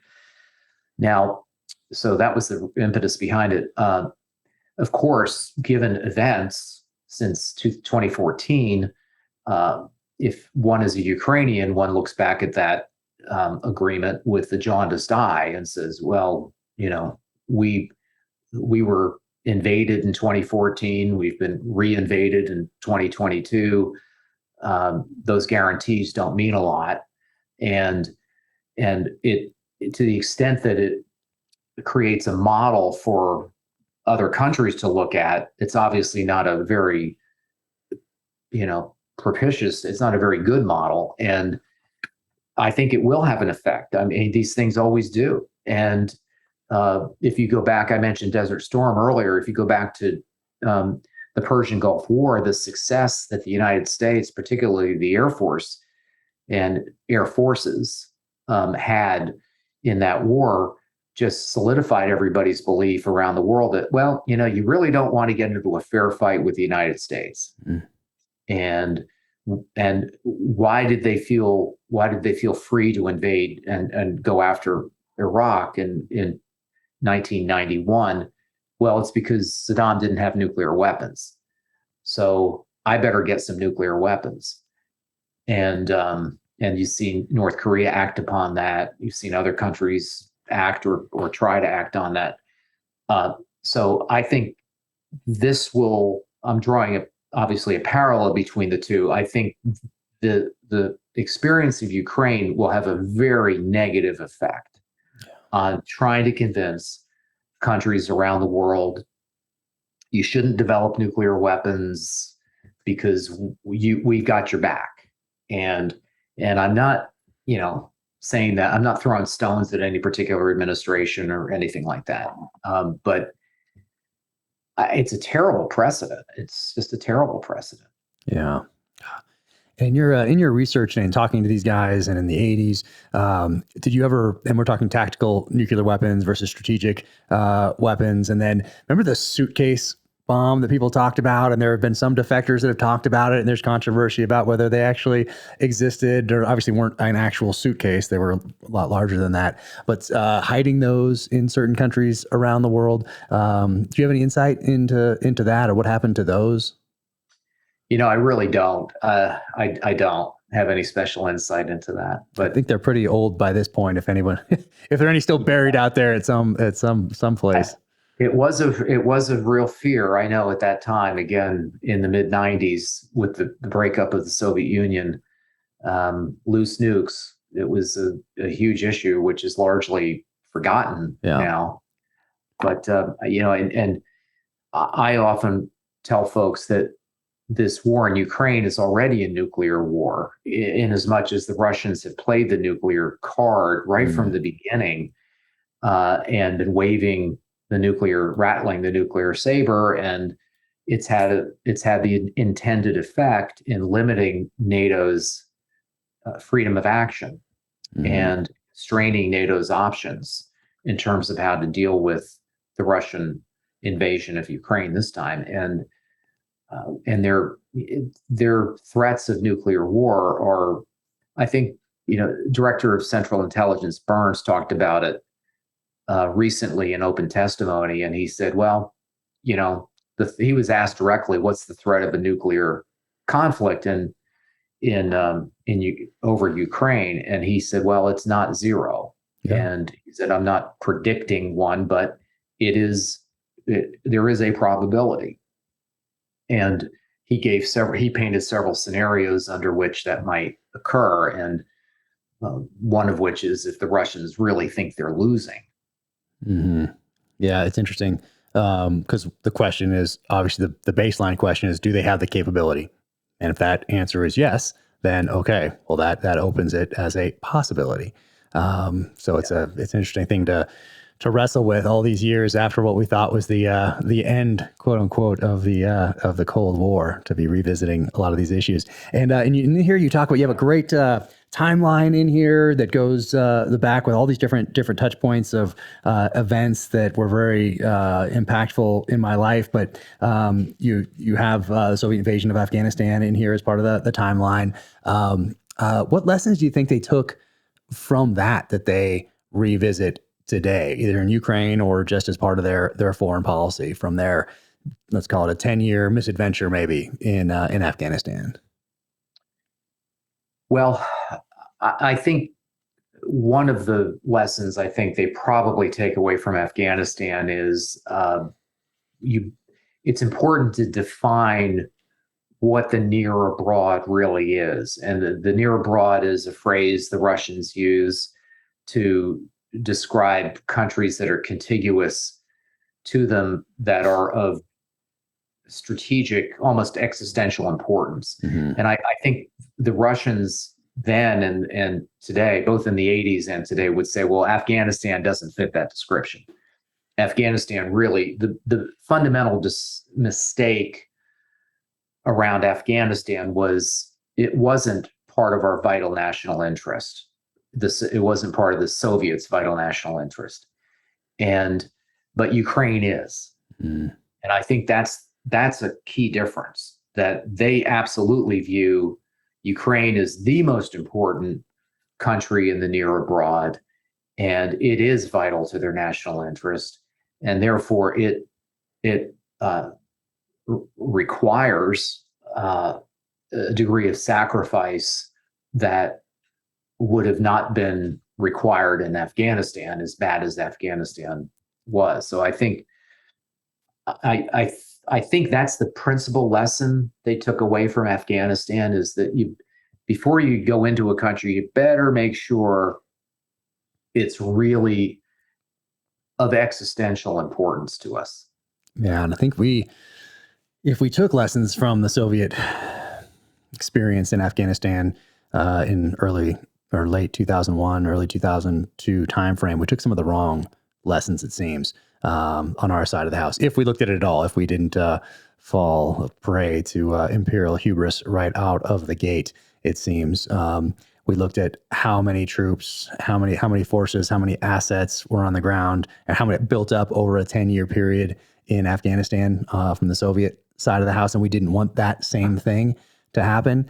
And because of that, because of taking that lesson, which I think is not the lesson to take, we didn't flood Afghanistan when we needed to in the beginning to prevent an escape of bin Laden in Tora Bora, where we needed more troops, not at the levels the Soviets had, but certainly not even at the levels that we got not long after we said, no, we want to limit the number of troops on the ground here. It grew, obviously, way past that. But it seems like we didn't take the right lesson from the Soviet experience, it seems. Yeah, I think that's largely true. I know there was a lot of debate at the time in 2001 at CIA and in the Pentagon about how best to go about doing this. What I remember too is that there was a fair amount of lack of communication between the Pentagon and CIA at the outset, and that Secretary of Defense Rumsfeld had his own view about how we ought to be doing things, and it didn't really comport with CIA's, and that, I think, was a problem right from the beginning. And then we ended up fighting in my view, two separate wars in Afghanistan. We had a counterinsurgency war and a counterterrorism war. Oh yeah. And we couldn't, we were fighting, those are two different wars. And yeah. And I think your comment about Tora Bora is spot on. I mean, we didn't have enough force in place, or at least we didn't put enough forces into Tora Bora to do the job. But in my assessment of it, so yeah, I don't know that. I know that there was a lot of discussion in 2001 about what did the Soviets do and what did they do wrong and what can we learn from that. And I know at least at CIA there was a lot of soul searching about that I think was pretty useful. I think the agency, I think they did try to take that to heart, and they still had relationships from the Soviet war in Afghanistan with the Northern Alliance and so on. And there were a lot of veterans of the Soviet war in Afghanistan at CIA that were still around. And that was actually the last time I was asked to return to active duty. Oh, really? Nice. It was just 2 or 3 weeks after 9/11. I got a call in my office, and my admin said it's some general from Air Force Special Operations Command. No kidding. And I said, okay. So this guy gets on, and what can I? And I didn't know him. And I said, what can I do for you? He says, well, we're going to activate you. And I said, well, I'm not in the reserve anymore. I'm not even the inactive reserve. It's been a long time. And he said, well, you've got the right credentials. We want you to go to Afghanistan, and all this.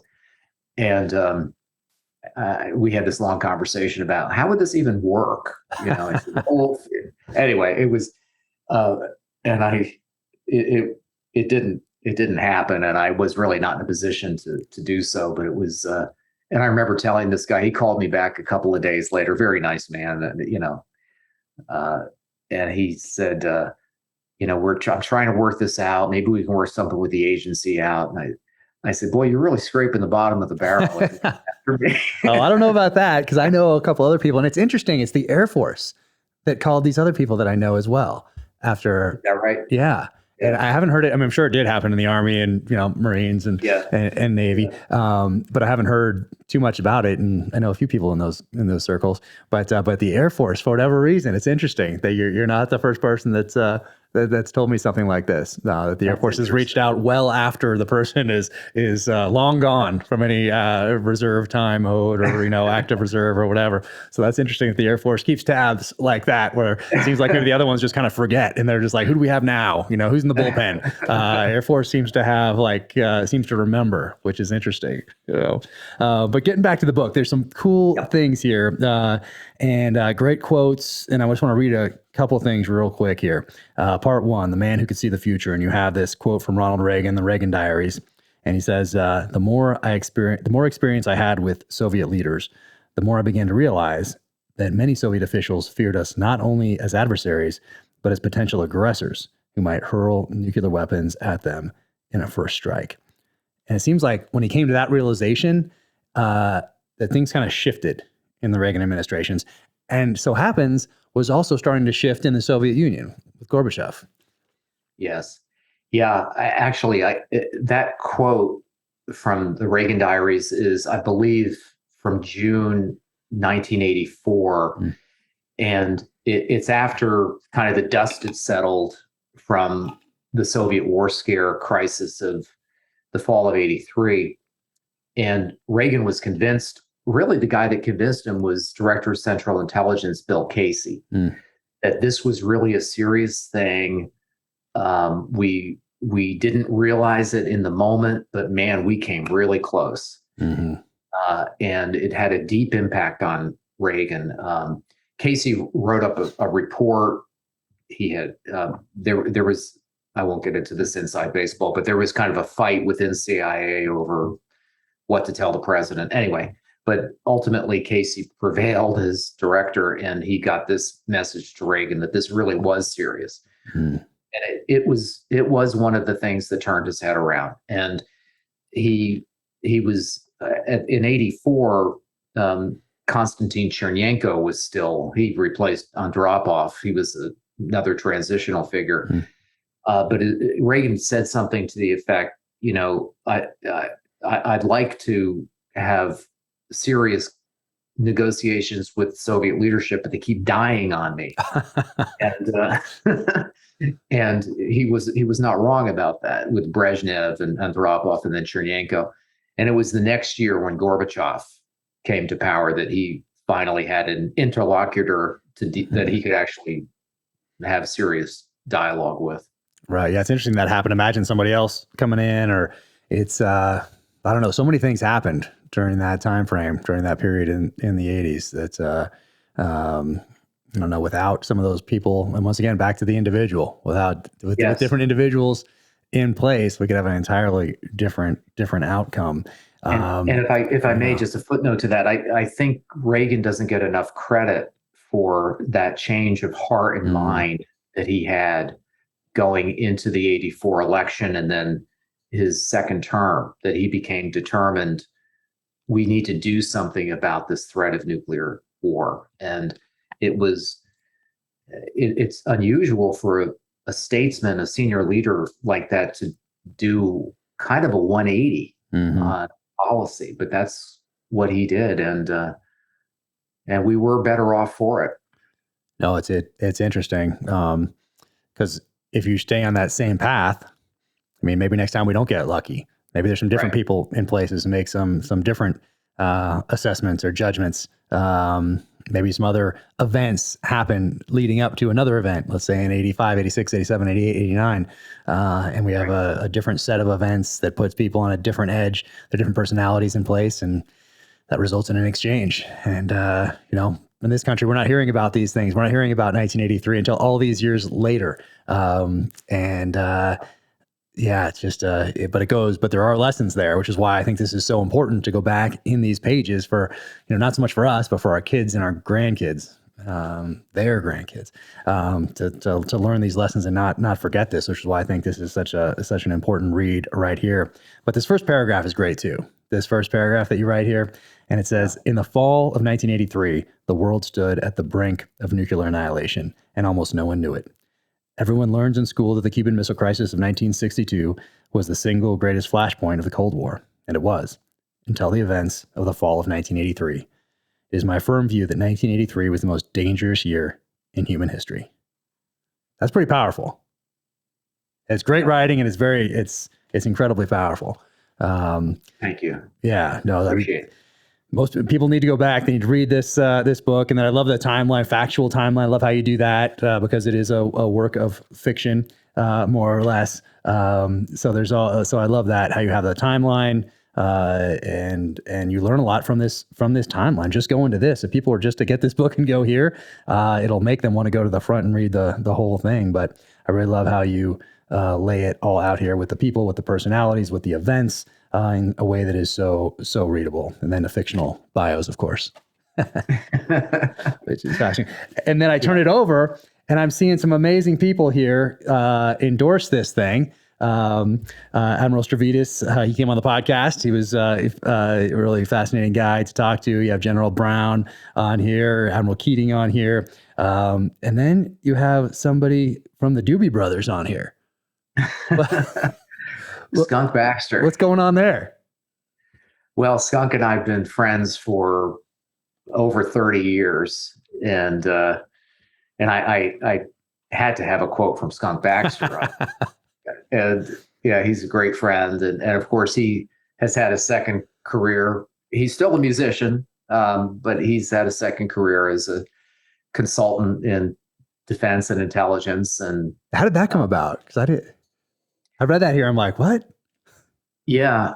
Well, he always had, he's kind of I don't think he'll yell at me for saying this. He's kind of a tech geek, and he has always had an interest in and a great knowledge of electronics and stuff. Anyway, he got interested in SDI, in the Strategic Defense Initiative, back in the late 80s. And he started doing investigation and on his own research and so forth. Anyway, he ends up writing a paper about different elements, technical elements of the Strategic Defense Initiative challenge. And that paper gets to a congressman in Southern California. No way. Next thing, Skunk's on the Hill testifying, and that brought him to the notice of people both in DoD and in the intel community, and he ended up getting clearances, and he's worked with me in every company I've been in. I've always had Skunk as a consultant, and he's a great friend, and we've had a long and really terrific friendship. So anyway, that's Skunk. I love it. I love it. He's a great American. I didn't know that. I saw that on here. I'm like, oh my goodness, that's fantastic. I love it. It's probably great to have an outside. That's why I think a lot of times that we don't do also, and why the importance of red selling something. Yes. And I learned this actually in Hollywood too, with the Terminal List, doing the TV series, because you're writing a script in a perfect condition, your air conditioned room, when you're writing it, you think you have all these wonderful ideas. And then you get it out there and you're on the actual location, you're looking around and you're like, oh, this doesn't work at all. And now this script that I have here for episode 4 doesn't even work because of what the actors brought to episodes 1, 2, and 3 in real time. But it's similar in planning a mission. You get there and you're planning this thing and you think you have the greatest mission of all time. And then you have somebody red sell it, meaning coming in from the outside who wasn't intimately involved and personally invested in this plan. And they come in and they point out something like, oh, hey, what if one helicopter doesn't work that day? Or what if it shuts down, or whatever it is? They point something out that might be glaringly obvious to somebody walking by from the outside. So it's important to do that. And it seems like he might be that guy, kind of the outsider coming in and being able to do that. And it's so valuable to have that person. He thinks out of the box too. He doesn't have the same box as we do. Right. It's terrific. Yeah. He does a great job. And congratulations on the Terminal List, by the way. Thank you. Really enjoyed that. I appreciate that. Yeah. Appreciate that. Well, are there hints? Somebody might have told me that there's a hint of this maybe being looked at for some sort of a series. Is that true? Yes. And actually I'm actually at liberty to talk a little bit more about it now. We've been optioned by Legendary Television, and which is, I'm sure you know. Congratulations. Production houses. Yeah. Thank you. And the options for either a motion picture or a television series. Not sure what they're going to do, or if they're going to do anything at all, but I hope they do. Yeah, no, you never know, but it's exciting. It's exciting to have somebody interested and be starting that process. That's fantastic. Congratulations. And there's more, right? There's more in this series. And what's the timeline on those? Yes. The next book is called The Righteous Arrows, and it begins just a few months after The Able Archers ends. It has our 2 heroes, Kevin Katani and Ivan Levchenko, as do all the books. And it's the same kind of format, first person narration. The bulk of the second book, though, concerns the Soviet war in Afghanistan, which we were just chatting a little bit about. And in book 2, The Righteous Arrows, Levchenko is named the commander of the GRU and Spetsnaz forces in Afghanistan. And so that's the role he has in the Afghan war. Katani is recruited by his old boss, the red-haired major, who is at the very beginning of the Archers. And he's a major character in the Righteous Arrows. And he's recruited to join him in the Special Activities Division at the agency. And he's involved in Operation Cyclone, which is supplying the Mujahideen with weapons, including Stinger surface-to-air missiles. Nice. So Looking forward to that. Yeah, so that's Katani's gig. And the first part of the book is in East Germany, actually. It's another mission that's related to the Able Archers that kind of bridges the 2 books, but the rest of the book is concerning the Soviet war in Afghanistan. All right. And the status of that is my literary agent, has the manuscript, and we're going to see where that goes. He's, the Able Archers was published by a small publisher. We're hoping they've been terrific. No complaints about them, but we're hoping maybe we can get with a larger publisher for book 2, and maybe with the legendary news that might help. So yeah, it won't hurt. Certainly won't hurt. yeah, we'll see. So, that's fantastic. And I'm planning a total of 7 books in the series with the same guys, and I'm working on book 5 right now. And you're ahead of the game. My goodness. Amazing. Yeah, I'm ahead of the game. But I'm gonna edit this out. I hope my publisher doesn't listen to this part so far ahead. Yes, and please feel free to edit it. But 4 of the books, including the Able Archers, 4 have been through the review process at OSD, and I talked to my case officer earlier this summer and asked, do I really need to continue sending you these manuscripts? And he said, "Oh yes, you do, sir. You still have active clearances. You need to." Yes. Interesting. How long do they take with each book? It has varied, but the last 2 books have taken, book number 3 took 12 months, and book 4 took 11 months. Jeez. It's really slowed down as COVID had its impact on people working and so forth. So I have nothing but positive things to say about the guys in the Pentagon. I mean, they've been terrific to work with. It's just slow. They're just inundated. Yeah. It's not anything on their part. It's just the workload is kind of overwhelming for them. Interesting. And before I let you go, the KGB GRU relationship, what was that like looking back on that relationship in the 80s or during the Cold War? Was it adversarial at times, or did they compete? They had different missions somehow, but sometimes there was overlap. And what was that relationship like between those 2 agencies? Yeah. Well, yes, there was definitely a rivalry between them, and the KGB tended to view the GRU guys as Neanderthals, knuckle draggers. Right. And the GRU has the Spetsnaz component too, which is different than the way we organize in the States. But so that may lend itself to more of that sense on the part of the KGB that these guys are, kind of wild men. Right. But there's rivalry. Operation Ryan actually is an example of where there was overlap in the mission set, where they were both tasked with going out and doing the same thing essentially. And so they might be pulsing the same resources, sources on. There's definitely a rivalry, but KGB always kind of looked down their nose. Yeah. GRU. I think today it's somewhat different because the Russian structure is different. The KGB was broken up into 3 different pieces. And the SVR is the foreign intelligence component now. And the GRU, if anything, under Putin has become stronger and more potent. And I think there is some continued rivalry between them and the SVR and even the FSB, which is supposed to be the internal security service. Although the FSB has gotten a bloody nose over its intelligence on Ukraine, because the FSB has responsibility for the near abroad, which includes Ukraine, not the SVR. And if just a quick thing, you could edit this out, but there was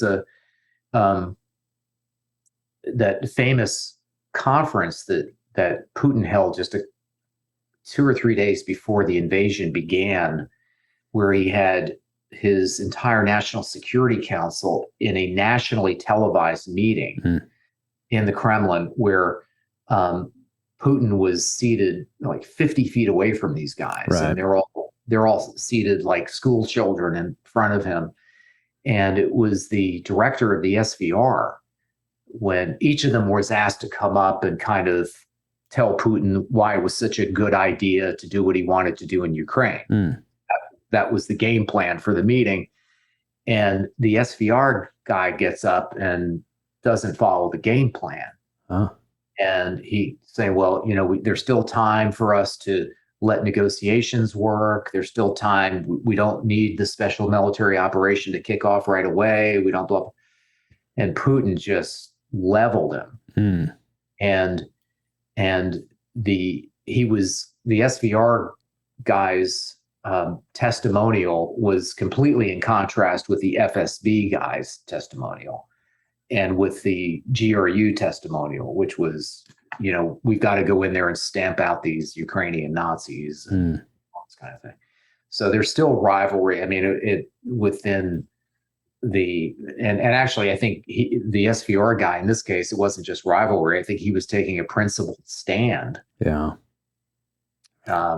He's still in that job, but he's an old crony of all these guys are old cronies of Putin's from the KGB. Yeah. And he has this St. Petersburg mafia that he surrounds himself with, too. So anyway, yes. Yeah. No, always rivalries. Yeah, it's interesting who he surrounds himself with and his background. Something we should look at a little more when we're making assessments and as far as policies at all different levels. But now, what are you doing today? So I know you're on the board at CAE, which is how we got connected. Yes. And that all this experience. I mean, that's a wealth of knowledge over a great many eras, really, in our country's history, vis-a-vis foreign policies and adversaries and technologies. What are some of those things that you're bringing now to? Because I know CAE, one of their things that they do is focus on training soldiers, sailors, airmen, and marine for the modern battlefield. And what are you seeing as something that is a vital importance, or something that needs to shift, or that we need to do better, or that you're doing through your work with CAE to help prepare our service members for the future? Well, yeah, thank you. CAE is a great company. For those of you who don't know, it's a Canadian-based company with a large presence in the United States, and it principally does aviation training, both civil and military. It also has a medical component for training medical professionals. But clearly, the military mission is vital. Both individual weapon systems training, which CAE does so well, and something else that I'm very interested in, which is more the joint fight. Training for the joint fight and for multi-domain fight, and bringing more of a joint all-domain command and control, to coin a phrase, orientation to how we train. I would like to see that. And I'd also I think the intelligence community would benefit a great deal from a lot of what CAE does as well. And we're beginning to have some success now with certain agencies within the intel community. So I'm very bullish on what the company does and how well it does it. Happy to be associated with them. And I'm also on the board of a small company in Austin, Texas, which is called Fusion Constructive, which is building kind of metaverse environments, and with an eye principally on the defense market right now, and has gotten some good traction with the Space Force and with the other service, with the Army and Air Force. So principally those three services, and that's a lot of fun. And then I don't really do much consulting. I limit my consulting to working for the Bain Company, which is, you may know, one of the big consulting firms in the world. And I consult with their aerospace and defense practice and really enjoy working with them. They're terrific, and a great group of people. So that's, I think, at this point in my life, what I look for is, I'm not looking to work full time. Obviously, I'm interested in writing and focusing time and attention on that. But, look for great people to work with, and great products to be associated with, and great problems to work on that are meaningful to our defense community and intel community. That's been my life, really, and that's what I'm still interested in. I hope to make a contribution to. And with these books, they're historical fiction, as you mentioned at the outset, and I'm hoping that they serve several purposes. One, to entertain people, but also to, without being pedantic about it, to educate people also about some of the more important things in our recent history that we may not be as well aware of as we should be. Um, and also the importance of having really good people in our military and in our intel community. And one of the things, and I'm sure your books do this, but one of the things that has been interesting to me about the Able Archers is that there are, I'm getting reports about teenage kids reading it and thinking, oh, well, I'd like to be in the intelligence community, or maybe I never really considered the military before, but this is pretty cool what this Kevin Katani guy does, you know. Yeah. And that's sort of an unexpected bonus. I hadn't really anticipated that kind of reaction. So that's gratifying too. And so maybe there's, like, I was a young kid growing up in the hinterlands and reading books, and inspired me to reach for something different. Yeah. So maybe again, I'm sure your books do this to inspire kids, and maybe mine will as well. That would be gratifying. Yeah, no, it's something I didn't really think too much about. I did think briefly about it just because of me growing up in the 80s and my experience of watching movies like Rambo and Commando, First Blood, like Predator, all these things, and reading books by David Morrell from First Blood, his novelizations of the second and third films, and then finding his other books, Brotherhood of the Rose, Fraternity of the Stone, League of Night and Fog, all these really books that were part of popular culture at the time, but have had a significant impact on my life, personally and professionally. So I did think about it briefly in those terms, but I was just focused on making the best product I possibly could. And then at this last book tour in particular, because now if you read my first novel in 2018 or 2019 at age 18 or 19 or 20 or even 17, you can have served now multiple years in the military. And people are starting to come up telling me that they joined the military because they read my book. And it's you don't know what to how to take that. But I guess it shouldn't be unexpected, but at the same time, it's just hard to, just don't know what to really say. But it's Great. it's the power of popular culture. Hopefully it's a positive. And speaking of that, speaking of positives and possibly negatives, with this time that you had in school and in the Air Force, and all these touch points with the intelligence community in and out of industry, what keeps you up at night? What worries you the most, and then what gives you hope? Well, I think I'll start with what gives me hope. The United States always gives me hope. It is, I still think, the greatest country on earth, and we have a great deal to offer the world. And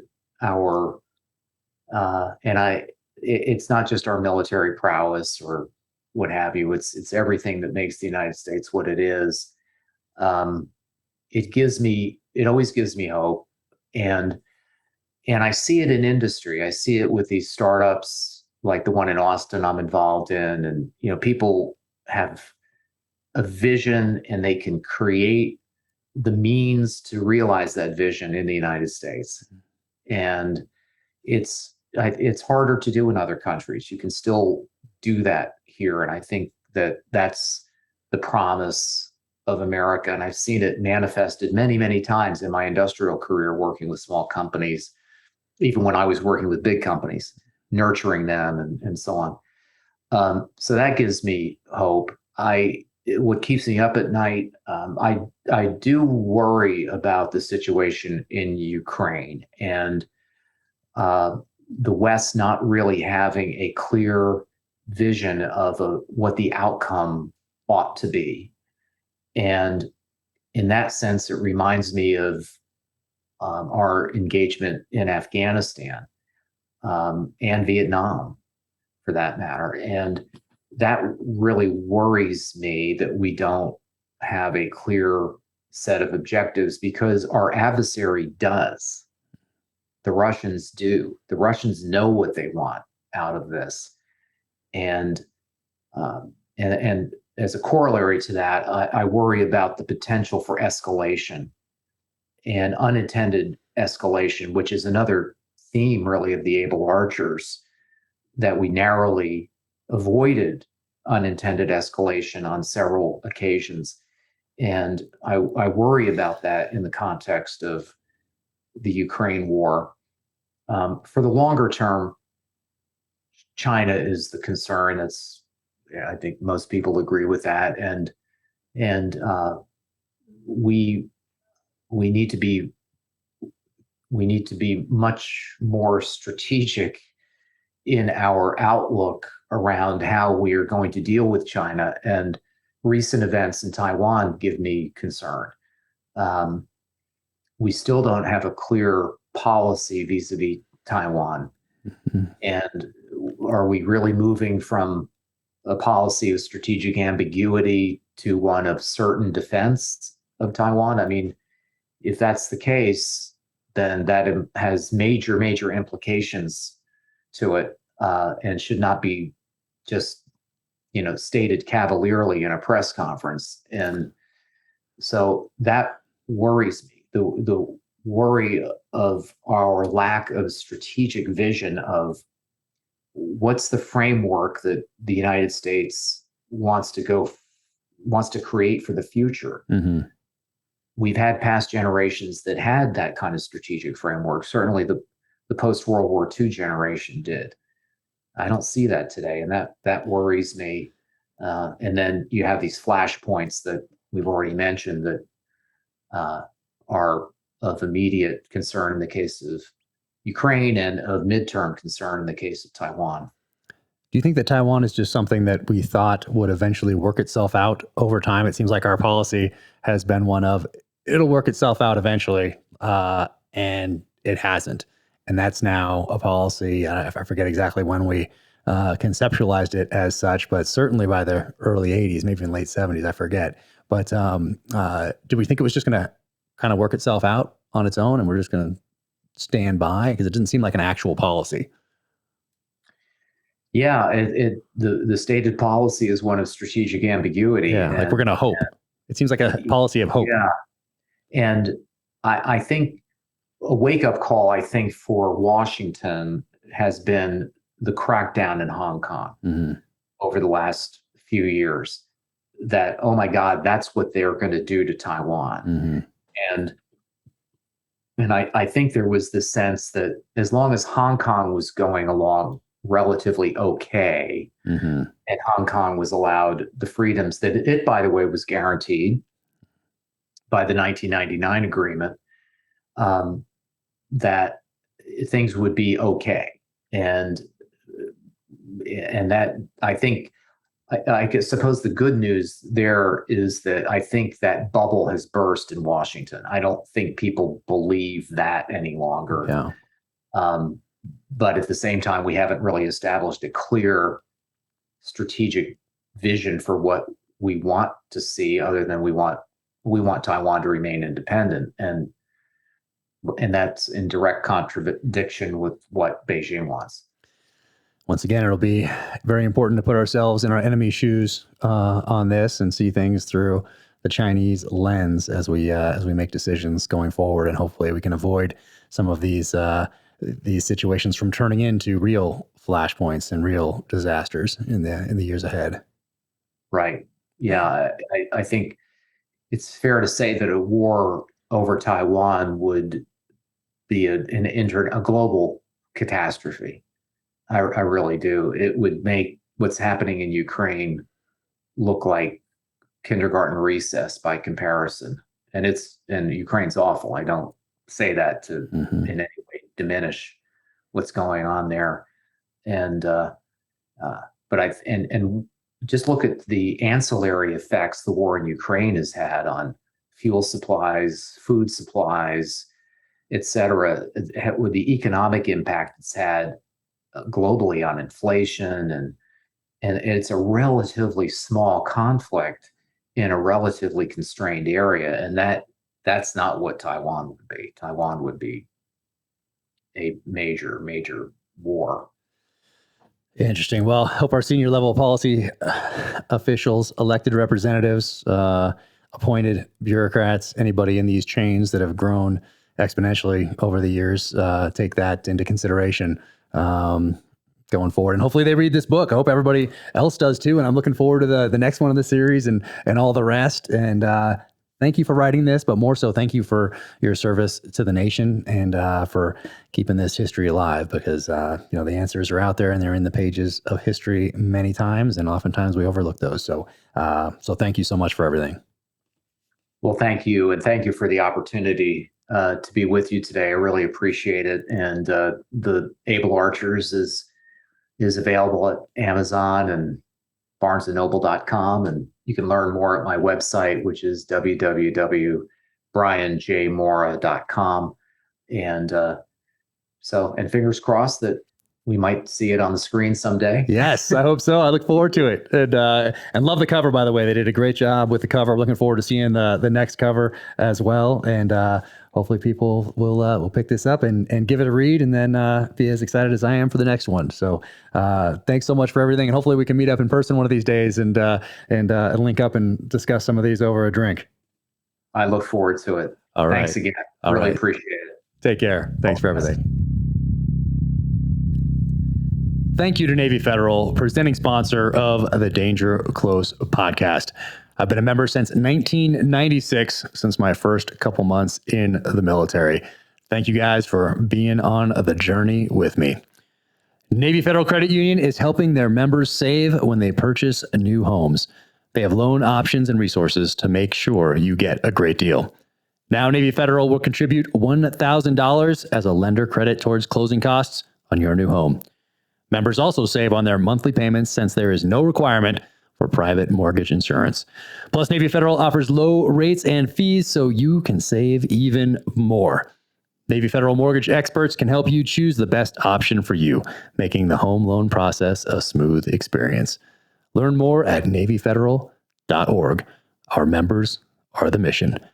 Insured by NCUA, Equal Housing Lender. Qualifying members with purchase mortgage applications after 9/16/22 may receive up to $1,000 towards actual closing costs applied at closing, with no cash back and subject to loan program maximum contribution limits.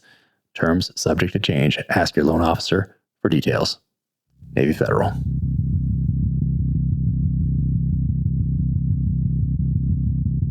Today's gear segment is sponsored by Zero Foxtrot. Zero Foxtrot provides unique products that reflect the old school vintage military lifestyle. I've actually been following these guys for a while. Love what they're doing. Have a bunch of other shirts and coffee mugs downstairs from the last few years. Just love it when guys get out and absolutely crush it.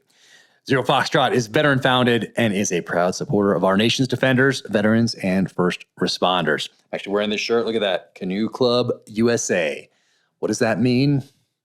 I think you're going to have to look it up in your web browser, the Google machine. Canoe Club USA, awesome shirts out there. They have limited edition ones that drop every now and again that are super cool. So definitely go to zerofoxtrot.com. And right now, we have an exclusive code for listeners of Danger Close. Use code JC at checkout for 20% off your order. Very cool. Remember, you can gear up with Zero Foxtrot and use code JC at checkout for 20% off your order. Just go to zerofoxtrot.com/JC and remember to use code JC for 20% off at checkout, or just click the link in the description. Once again, that offer code is JC.